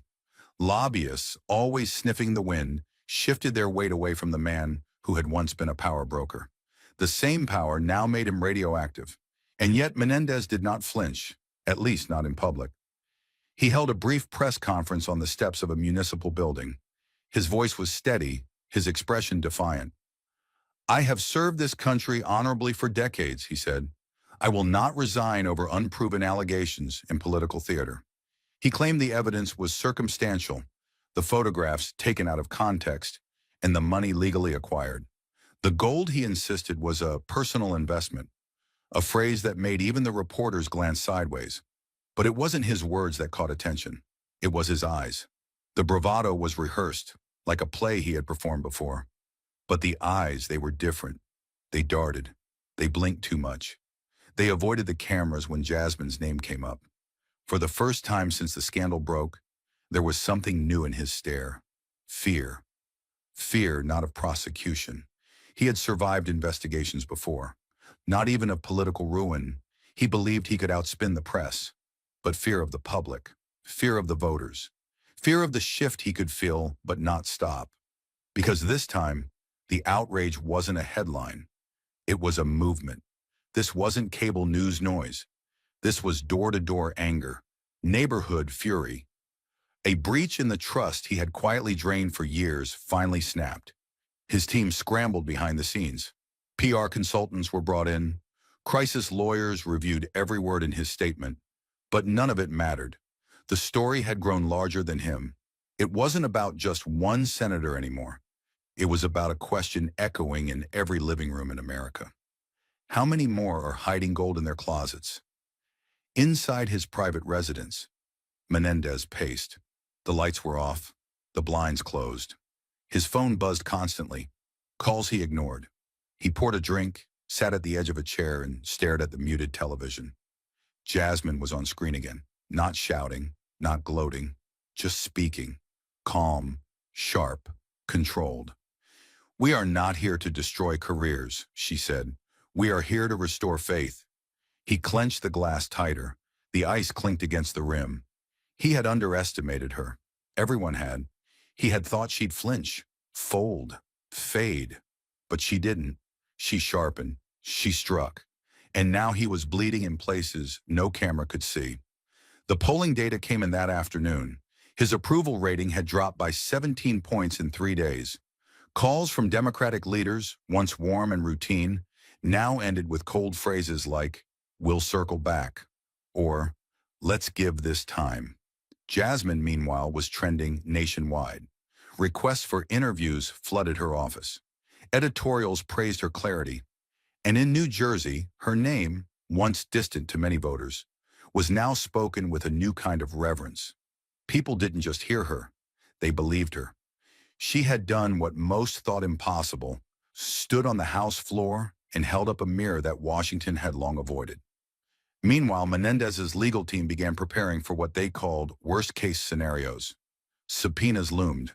Federal prosecutors requested interviews. Bank records were re-examined. The gold bar, now in FBI custody, had already been matched, twice over, to shipments missing from an Egyptian state inventory. Every line Menendez had used publicly now read like misdirection. Every excuse sounded thinner. And as the sun set on another day of protests, another cycle of coverage, another internal campaign collapse, he finally sat down, stared at a blank wall, and whispered, "They're coming." Not to anyone in particular, not out loud enough to seem panicked, but just enough for his aides nearby to look up and say nothing. Across the river, Jasmine stood alone in her office, looking out over a city that suddenly felt a little more honest. She wasn't smiling. She wasn't celebrating. She knew this wasn't over. But for the first time in weeks, she allowed herself a moment to exhale. The machine hadn't stopped, but it had cracked. And through that crack, truth had gotten in. Not because it shouted, but because someone finally refused to be silent. But as the protests swelled and headlines refused to die, the walls began to close, not just around Menendez, but around a party now forced to choose between loyalty and legitimacy. Behind closed doors on Capitol Hill, pressure was mounting like a rising tide against a dam already cracking. The Democratic caucus had met 3 times in 48 hours, every conversation louder, tenser, more fractured than the last. Senior members whispered about optics, junior members begged for a unified message, and party leadership was drowning in emails from donors, grassroots organizers, and voters who all wanted the same thing: accountability. It wasn't just about Menendez anymore. It was about what his defiance said about them, about whether their silence would become complicity, about whether the party that promised to clean up Washington would now defend a man found neck-deep in luxury cash, gold bars, and foreign money. Whispers of expulsion started circling. Committee assignments were quietly threatened. Staffers began to jump ship. But Menendez, true to his nature, didn't flinch. He held a press conference on the Capitol lawn, wearing his usual pinstripe suit, a crimson tie, and an expression carefully engineered to look wounded but strong. "This," he began, his voice slow and heavy, "is not justice. This is a smear campaign, a witch hunt." He paused to let the words settle, then raised his voice just enough. "I have fought for this country for decades. And now, because of political jealousy, because I speak truth about international affairs, I am being targeted. By my own." He looked straight into the cameras. "I will not resign. I will not be pushed out. Because I am not guilty, and because we no longer punish people based on rumor and spectacle." It was a speech built for sound bites, sculpted for defiance. But it wasn't working like it used to. This time, the performance felt like an echo from a script America had grown tired of. That same afternoon, Jasmine Crockett stepped onto the press riser just outside the Capitol steps. No entourage, no teleprompter. Just a worn leather folder in her hand and the full weight of conviction behind her eyes. Reporters surged forward, microphones tilted in her direction. She didn't wait for questions. She looked straight ahead and said calmly, but with unmistakable force, "No one is hunting witches." The cameras froze. She held the pause for just long enough, then added, "We're not chasing shadows or spinning tales. We are following facts. We are reading receipts. We are asking why a public servant had $500,000 in cash hidden inside takeout bags in his closet, and why a gold bar with a serial number tied to a foreign government ended up in his jacket pocket." Her voice didn't rise, but her words hit like a hammer. She continued, her tone steady, like a scalpel cutting through years of excuses. "When people in power get caught, they don't confess. They cry victim. They call it politics. They try to turn exposure into persecution. But this is not a political attack. This is a moral one. And if it makes some uncomfortable good, it means it's working. Reporters shifted. Pens scribbled. Even the ones who had doubted her before now leaned in. Jasmine closed the folder in her hands slowly, deliberately. Senator Menendez can call this a witch hunt, but the rest of us? We're just trying to find the man who put gold in his coat and shame on our institution. The clip went viral within the hour. Not because she yelled, not because she insulted, but because she cut through the noise. Late-night shows replayed the moment. Analysts praised her clarity. Former DOJ officials tweeted support. And in town halls across New Jersey, the line showed up on hand-lettered signs. Not a witch hunt, just hunting gold. But not everyone clapped. Within party ranks, a storm was quietly brewing. Some feared the growing media frenzy. Others worried Jasmine had now become too visible, too bold, too uncontrollable. A memo leaked from a Democratic strategy firm warned that the party was one viral clip away from permanent fracture. Jasmine read it, tossed it aside, and went back to her notes. She hadn't come to D.C. to manage image. She came to protect principle. Meanwhile, inside Menendez's private office, the senator replayed Jasmine's clip in silence. He didn't speak. He didn't throw anything. But something in his stare changed. He knew she had hit something deeper than facts. She had cracked the illusion, that armor of political narrative that had protected him for years. He turned to one of his aides and muttered, "We're going to have to shut her down." The aide said nothing, because even he knew it might already be too late. Outside, the tide kept turning. Polls now showed over 72% of voters in New Jersey, Democrats included, wanted Menendez to resign. Editorial boards that once praised him now called for accountability. The DNC, under pressure from state leaders, issued a carefully worded statement urging ethical reflection. But Jasmine, she didn't blink. In a follow-up interview, she doubled down. "I don't care if you wear a red tie or a blue one. If you sell your influence, you've sold out the people who trusted you. And I didn't come here to clap while that happens." The line lit up cable news again. She was no longer just a freshman congresswoman. She had become the moral voice in a moment of national reckoning. And everyone knew it. Inside his townhouse, Menendez poured another drink, sat in the dark, and watched the news replay her words one more time. This time, he didn't reach for the remote. He just listened. And for the first time in weeks, he wasn't thinking about lawyers or party messaging or holding his seat. He was thinking about how the walls, so carefully built, were now bleeding light. And the woman shining that light? She wasn't going away. She wasn't backing down. And she wasn't afraid. But no amount of spin, deflection, or polished outrage could stop what was coming. Because when the dam finally broke, it wasn't a leak. It was a federal indictment, and the name at the top of the first page was Robert Menendez. The announcement came at 8:31 a.m. Eastern Time. The Justice Department's seal flashed across every major network as U.S. Attorney Lisa Marston stepped to the podium in Manhattan, flanked by agents in dark suits and solemn faces. She spoke clearly, without drama. "Today, the Department of Justice is unsealing a 14-count indictment against Senator Robert Menendez," she said. "Charges include bribery, wire fraud, obstruction of justice, and conspiracy to commit acts against the interests of the United States." Cameras clicked in rapid fire. Reporters scrambled for copies of the court filing. And behind the scenes across the Capitol, a chill swept through the offices of lawmakers who had once called Menendez a colleague, a mentor, a shield. Jasmine sat in her office, watching in silence, her jaw set, her heart calm. She didn't celebrate.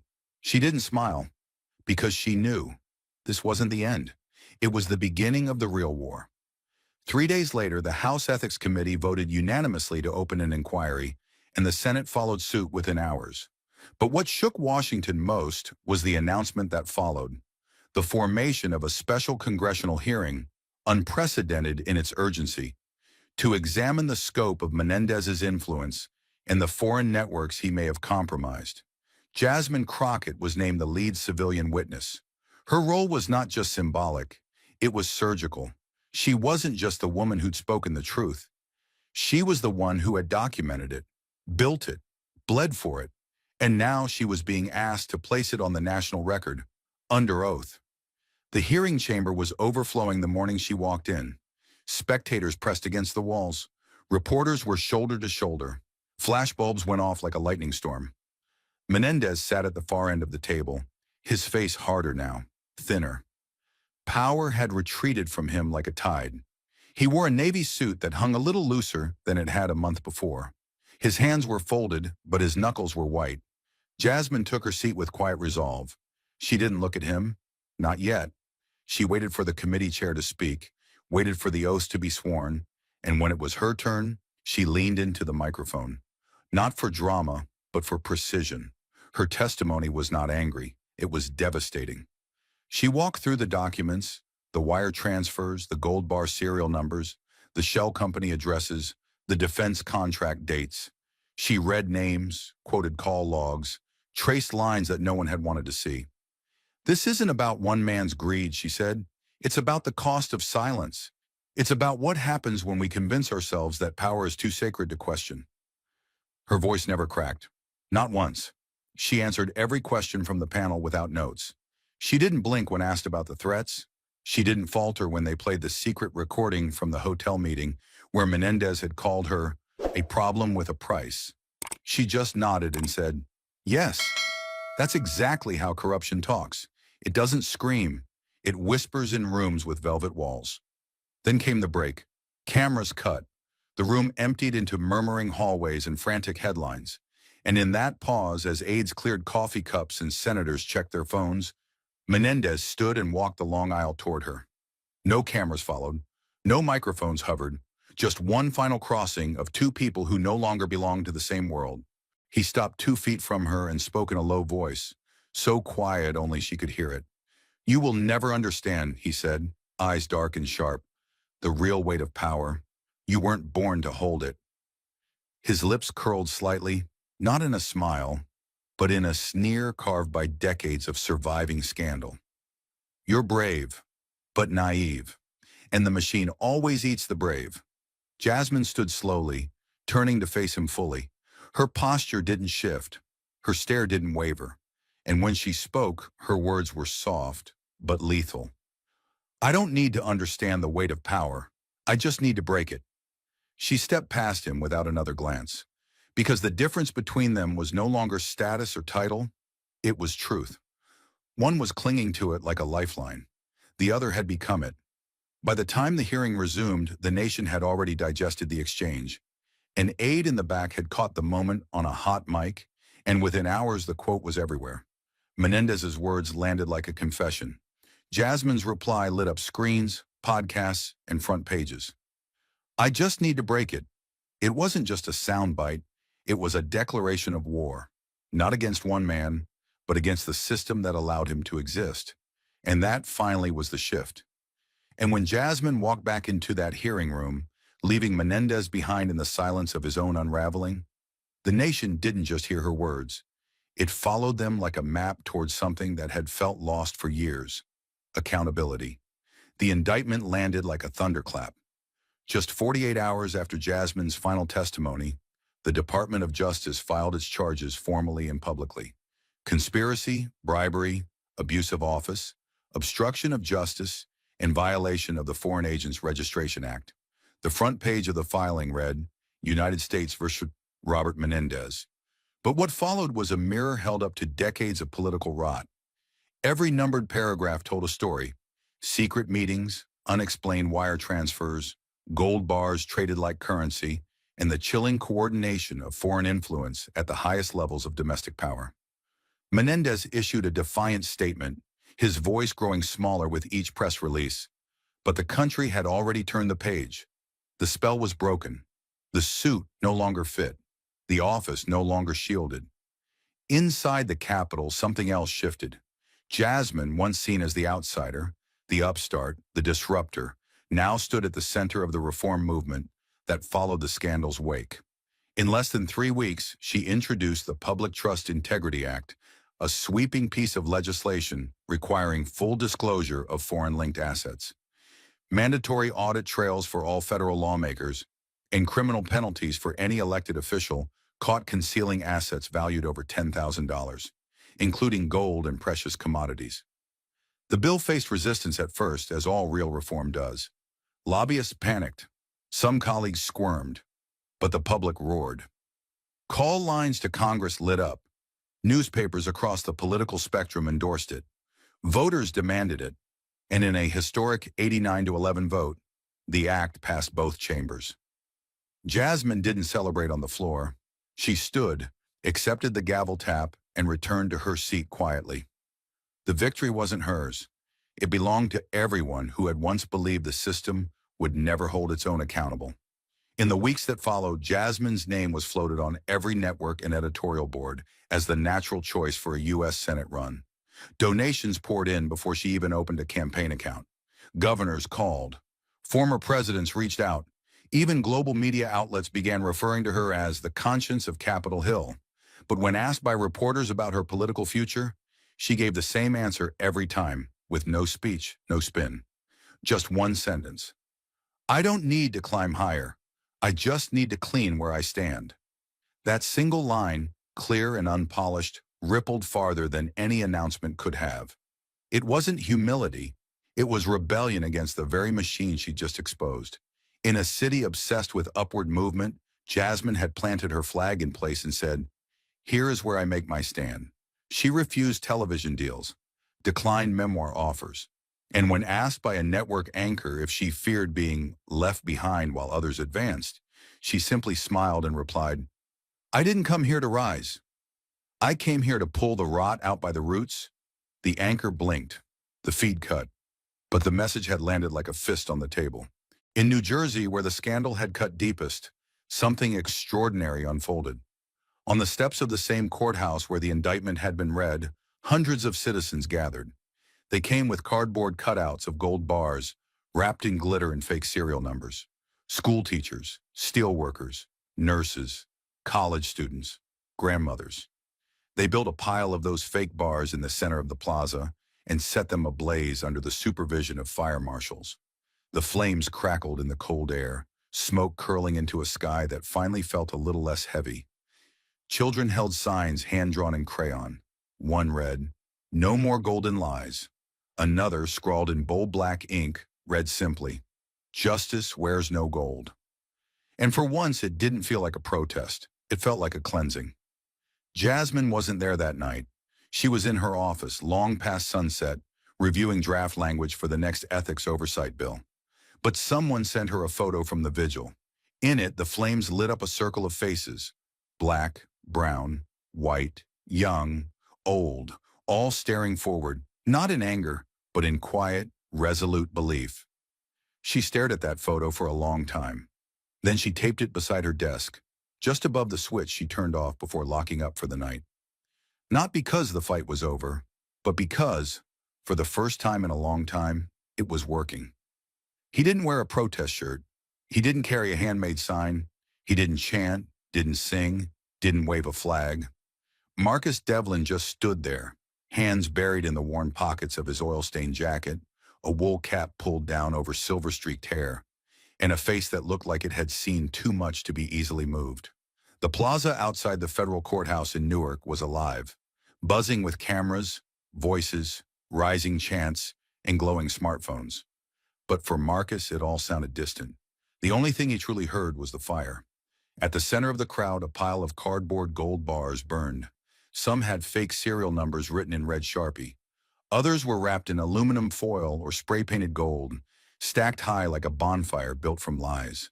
The flames crackled, casting shadows across faces of all colors, all ages. It wasn't violent. It wasn't chaotic. It was solemn, cleansing, as if the fire was eating more than cardboard. It was consuming something older, heavier, something that had been weighing on this city, this country for far too long. Marcus exhaled slowly, smoke from his breath curling into the night air. He'd seen protests before, marches, outrage. He'd lived through Vietnam, Watergate, the Iraq War, the housing crash. He'd stood on picket lines for union wages in the 80s, watched friends get laid off in the 90s, and buried his younger brother after a preventable opioid overdose just 5 years ago. Washington had made a lot of promises. It had broken more, and he'd learned, slowly and bitterly, that hope was a luxury people like him couldn't afford to keep restocking. But tonight was different. He'd come alone. No one invited him. He wasn't part of any activist group. He wasn't even sure what made him drive the 41 minutes from Elizabeth in the first place. He'd seen the headlines like everyone else. Senator Menendez indicted, gold bars, bribes, Jasmine Crockett standing on the House floor, reading serial numbers like a damn prosecutor. A woman he didn't know, from a state he'd never been to, speaking like someone who wasn't trying to win anything, just trying to clean something. Maybe that was what pulled him here, the need to see if any of it was real. To his left, a teenager was live streaming the flames. "We're out here because justice doesn't wear gold, it wears truth," she said into the camera. Her voice was clear, fierce, proud. To his right, an older black woman hummed low under her breath, holding the hand of a young boy wearing a hoodie that read, "Truth has a memory." Marcus watched them, feeling something stirred deep in his chest, a tightness he hadn't named in years. It wasn't rage. It wasn't grief. It was something worse. The fragile, flickering sensation that maybe, just maybe, things could still be fixed. Then came the moment that would later be replayed on every news outlet across the country. A child, couldn't have been more than 7, stepped forward with a gold-painted block of wood in his hands. He looked up at the organizers standing by the fire, and they nodded gently. The boy walked forward, solemn as a soldier, and placed his fake gold bar on the pile. Before it caught flame, he looked up and said, clear as day, "This isn't ours." It never was. The crowd fell into a hush. Not staged, not planned, just one of those moments that cracked time in half. Marcus blinked, suddenly aware that his fists were clenched inside his jacket pockets. His jaw tight, his heart pounding harder than it should have for a man his age. But he wasn't angry. No. What he felt was the weight of a lifetime, of working until his knees gave out, of being ignored, of being lied to. And for the first time in a long time, that weight didn't feel permanent. A local reporter, young, hopeful, probably new, spotted him standing apart from the crowd and walked over, recorder in hand. "Sir, would you mind if I ask, what brought you here tonight?" she asked, polite but urgent, like every answer might matter. Marcus looked at her, not with irritation, not with amusement, just quiet certainty. "I wanted to see with my own damn eyes," he said. "See what?" she asked. "That someone up there still gives a damn," he replied, nodding toward the Capitol lights on the horizon. "She didn't just talk. She did. That's rare." The reporter paused, sensing the gravity in his voice. Then she asked the question every network had been floating for days. "Do you think Jasmine Crockett should run for Senate?" Marcus didn't answer right away. He looked back at the fire, at the boy, at the crowd. Then he shook his head. "I don't need her in a bigger seat," he said, calm but firm. "I just need more rooms to have her spirit in it." That clip would travel faster than he expected. Within 24 hours, it had racked up over 4 million views online. People shared it not because it was flashy, but because it was honest. A man with no stake in the game, no political ambition, no platform, just truth, worn like a second skin. Later that night, long after the fire had died and the crowd had thinned, Marcus walked back to his truck alone. He didn't speak to anyone, didn't post a photo, didn't care if anyone had seen him there. But as he turned the key in the ignition, he stared for a moment at the windshield, at the faint reflection of his own face, and for the first time in a long, long while, he didn't feel like he was just surviving. He felt like he had witnessed something. Not the fall of a senator, not a scandal, but a shift. And that was enough to get him to show up again. Maybe not to chant, maybe not to march, but to stand. And sometimes that's the most powerful thing any citizen can do.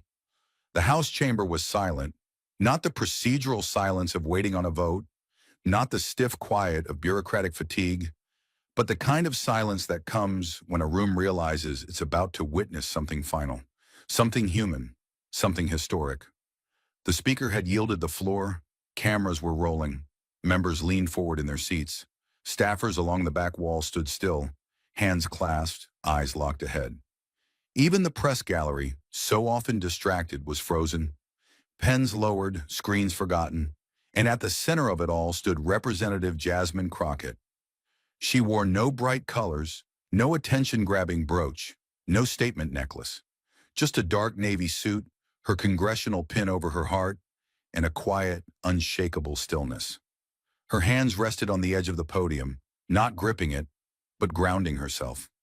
She took a breath, not dramatic, not rehearsed, just a breath that said, "This matters." Then she spoke. "Mr. Speaker, members of Congress, and to the people who trusted me with this seat, this will be my final address as a member of this body." There was no gasp, no murmuring. Everyone already knew, but hearing it spoken made it real, made it final. "I stand here not because I've run out of fight," she continued, voice steady, rich with controlled power. "I stand here because I have proven the fight is not foolish." She paused, letting the words settle, not to savor them, but to respect them. Because this wasn't just her story. It belonged to everyone who had stood beside her, everyone who'd believed her when it was dangerous to. You all know what happened. A man who wore power like armor used it like a weapon. He sold it, repackaged it, and wrapped it in flags to make it smell like patriotism. But it was greed, and it always had been. She didn't raise her voice, but the truth in her tone hit like a gavel dropped in judgment. When I named it, when I laid out the wires, the gold, the names, some said I was making enemies, that I'd pay for it, that I'd lose everything. She turned slightly, eyes sweeping across the chamber. Not accusing, just acknowledging. "But I didn't come here to make friends. I didn't come here to be palatable. I came here because I believe public service should mean something." A few nods, a few eyes lowered, a few hands gripping pens tighter. "So no, I won't run for Senate," she said, firm and unflinching. "Because we don't fix broken ceilings by climbing through them. We fix broken houses by staying in the room where the floor is rotting and pulling up every board." The line landed like a stone dropped into still water. It wasn't ambition, it was intention. "And yes," she said, eyes shining, not with tears but with conviction. "It hurt. It cost me. I've been smeared, threatened, mocked. I've walked into this chamber knowing people were waiting for me to slip." Her hands tightened slightly on the podium. "But I also walked into this chamber knowing that truth was heavier than lies, and that courage, even when quiet, is stronger than any whisper of corruption." A pause, a breath, then came the heart of it. "There is a lie we tell ourselves in this place," she said, her voice low now. "That the longer you stay, the more you know. That with tenure comes wisdom, but sometimes tenure just calcifies cowardice, and wisdom comes not from time served, but from truce faced." Somewhere near the back, someone exhaled sharply, caught between admiration and discomfort. "I leave this office not because I am done, but because I believe the people have finally started to listen. Because I believe the fire we lit in this chamber will spread, not as destruction, but as purification." A flicker of something passed across her face then. Not triumph, not pride. Something softer. Hope. To the young woman watching this with her hands shaking, wondering if she's allowed to call out power, yes, you are. To the man who's been told he's too small to matter, no, you are not. You are the cornerstone of this republic. And to every person who has ever said, "What I do won't make a difference," I am standing here to tell you, I did what I could, and it did. The room didn't move, didn't breathe. We are stewards of a nation, not keepers of thrones. And if we forget that, if we defend the robes of office more fiercely than we defend the souls of our people, then we have become loyal to the wrong thing. Another pause. Jasmine's voice quiet now, almost like prayer. "I don't leave because I've lost faith. I leave because I've found it. In people, in pressure, in proof that even stone walls can crack when you speak with truth, again and again, without blinking." She stepped back from the mic. "Just an inch. I came here with no promises, and I leave with no regrets." And with that, she turned, walked down from the dais and out of the chamber, not to applause, not to cheering, but to a silence thick with something rare in Washington: respect. In the press gallery, a few reporters lowered their pens, unsure how to follow it. In the chamber, members stood slowly, instinctively, some with hands over hearts, others with heads bowed, not in mourning, but in reckoning. And outside, in cities far from the marble floors of Washington, televisions echoed with one line more than any other: "We don't fix broken ceilings by climbing through them. We fix broken houses by staying in the room where the floor is rotting and pulling up every board." It wasn't just a farewell, it was a blueprint. As Jasmine disappeared into the marble corridors for the last time, leaving behind applause, tension, and history itself, the weight of her words remained, not as a closing act, but as a question pressed into the conscience of a nation. What do we do with power once we finally see it for what it is? The lesson wasn't written in legislation or carved into courtroom walls. It lived in the eyes of those who watched her fight, those who understood, often for the first time, that truth and power rarely live in the same place. Jasmine's journey wasn't just a takedown of a corrupt senator. It was a confrontation with a machine designed to outlast honesty. She had walked into a system wrapped in tradition and reinforced by silence, knowing full well it could swallow her whole. And yet, she spoke, again and again, not because she was fearless, but because she refused to let fear write the ending. The injustice she faced wasn't just political, it was structural, cultural, inherited, and her resistance was a rebellion not of volume, but of clarity. In a town where everyone talks, she chose to speak only when it mattered, and when she did, the country listened. What Jasmine taught us is that justice isn't a job title. It's not a robe or a gavel or a chair in a hearing room. It's a decision, a deliberate, relentless decision to see what others ignore and call it by its name. She showed us that conscience isn't weakness and restraint is not surrender, that it takes more strength to hold your line than to chase applause.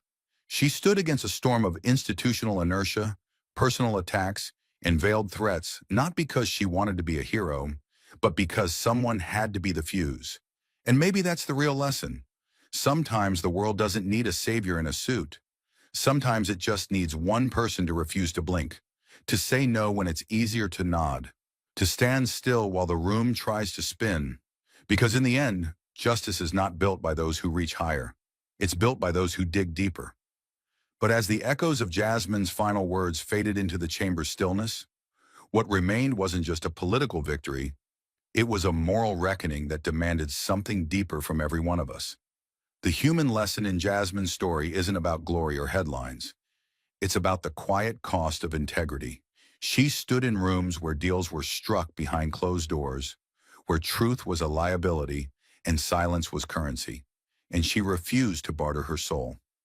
The injustice she faced wasn't a single villain. It was a system that rewards those who look away, that punishes those who point. She was mocked, threatened, isolated, but never undone, because she understood something too many forget. Real courage is not the absence of fear, but the refusal to bow to it. Jasmine taught us that you don't need to be powerful to confront power. You just need to be unshakably clear about who you are and what you will not let stand. In a world that begs us to compromise, she reminded us that sometimes the most radical act is to simply tell the truth and stay standing when it costs everything. Thank you for watching until this moment and for standing with us on this journey for justice. Your support means everything. Like, subscribe, and turn on notifications so you never miss what's next. And we'd love to hear your thoughts. Leave a comment below and let us know what moved you most in this story. Together, our voices make a difference.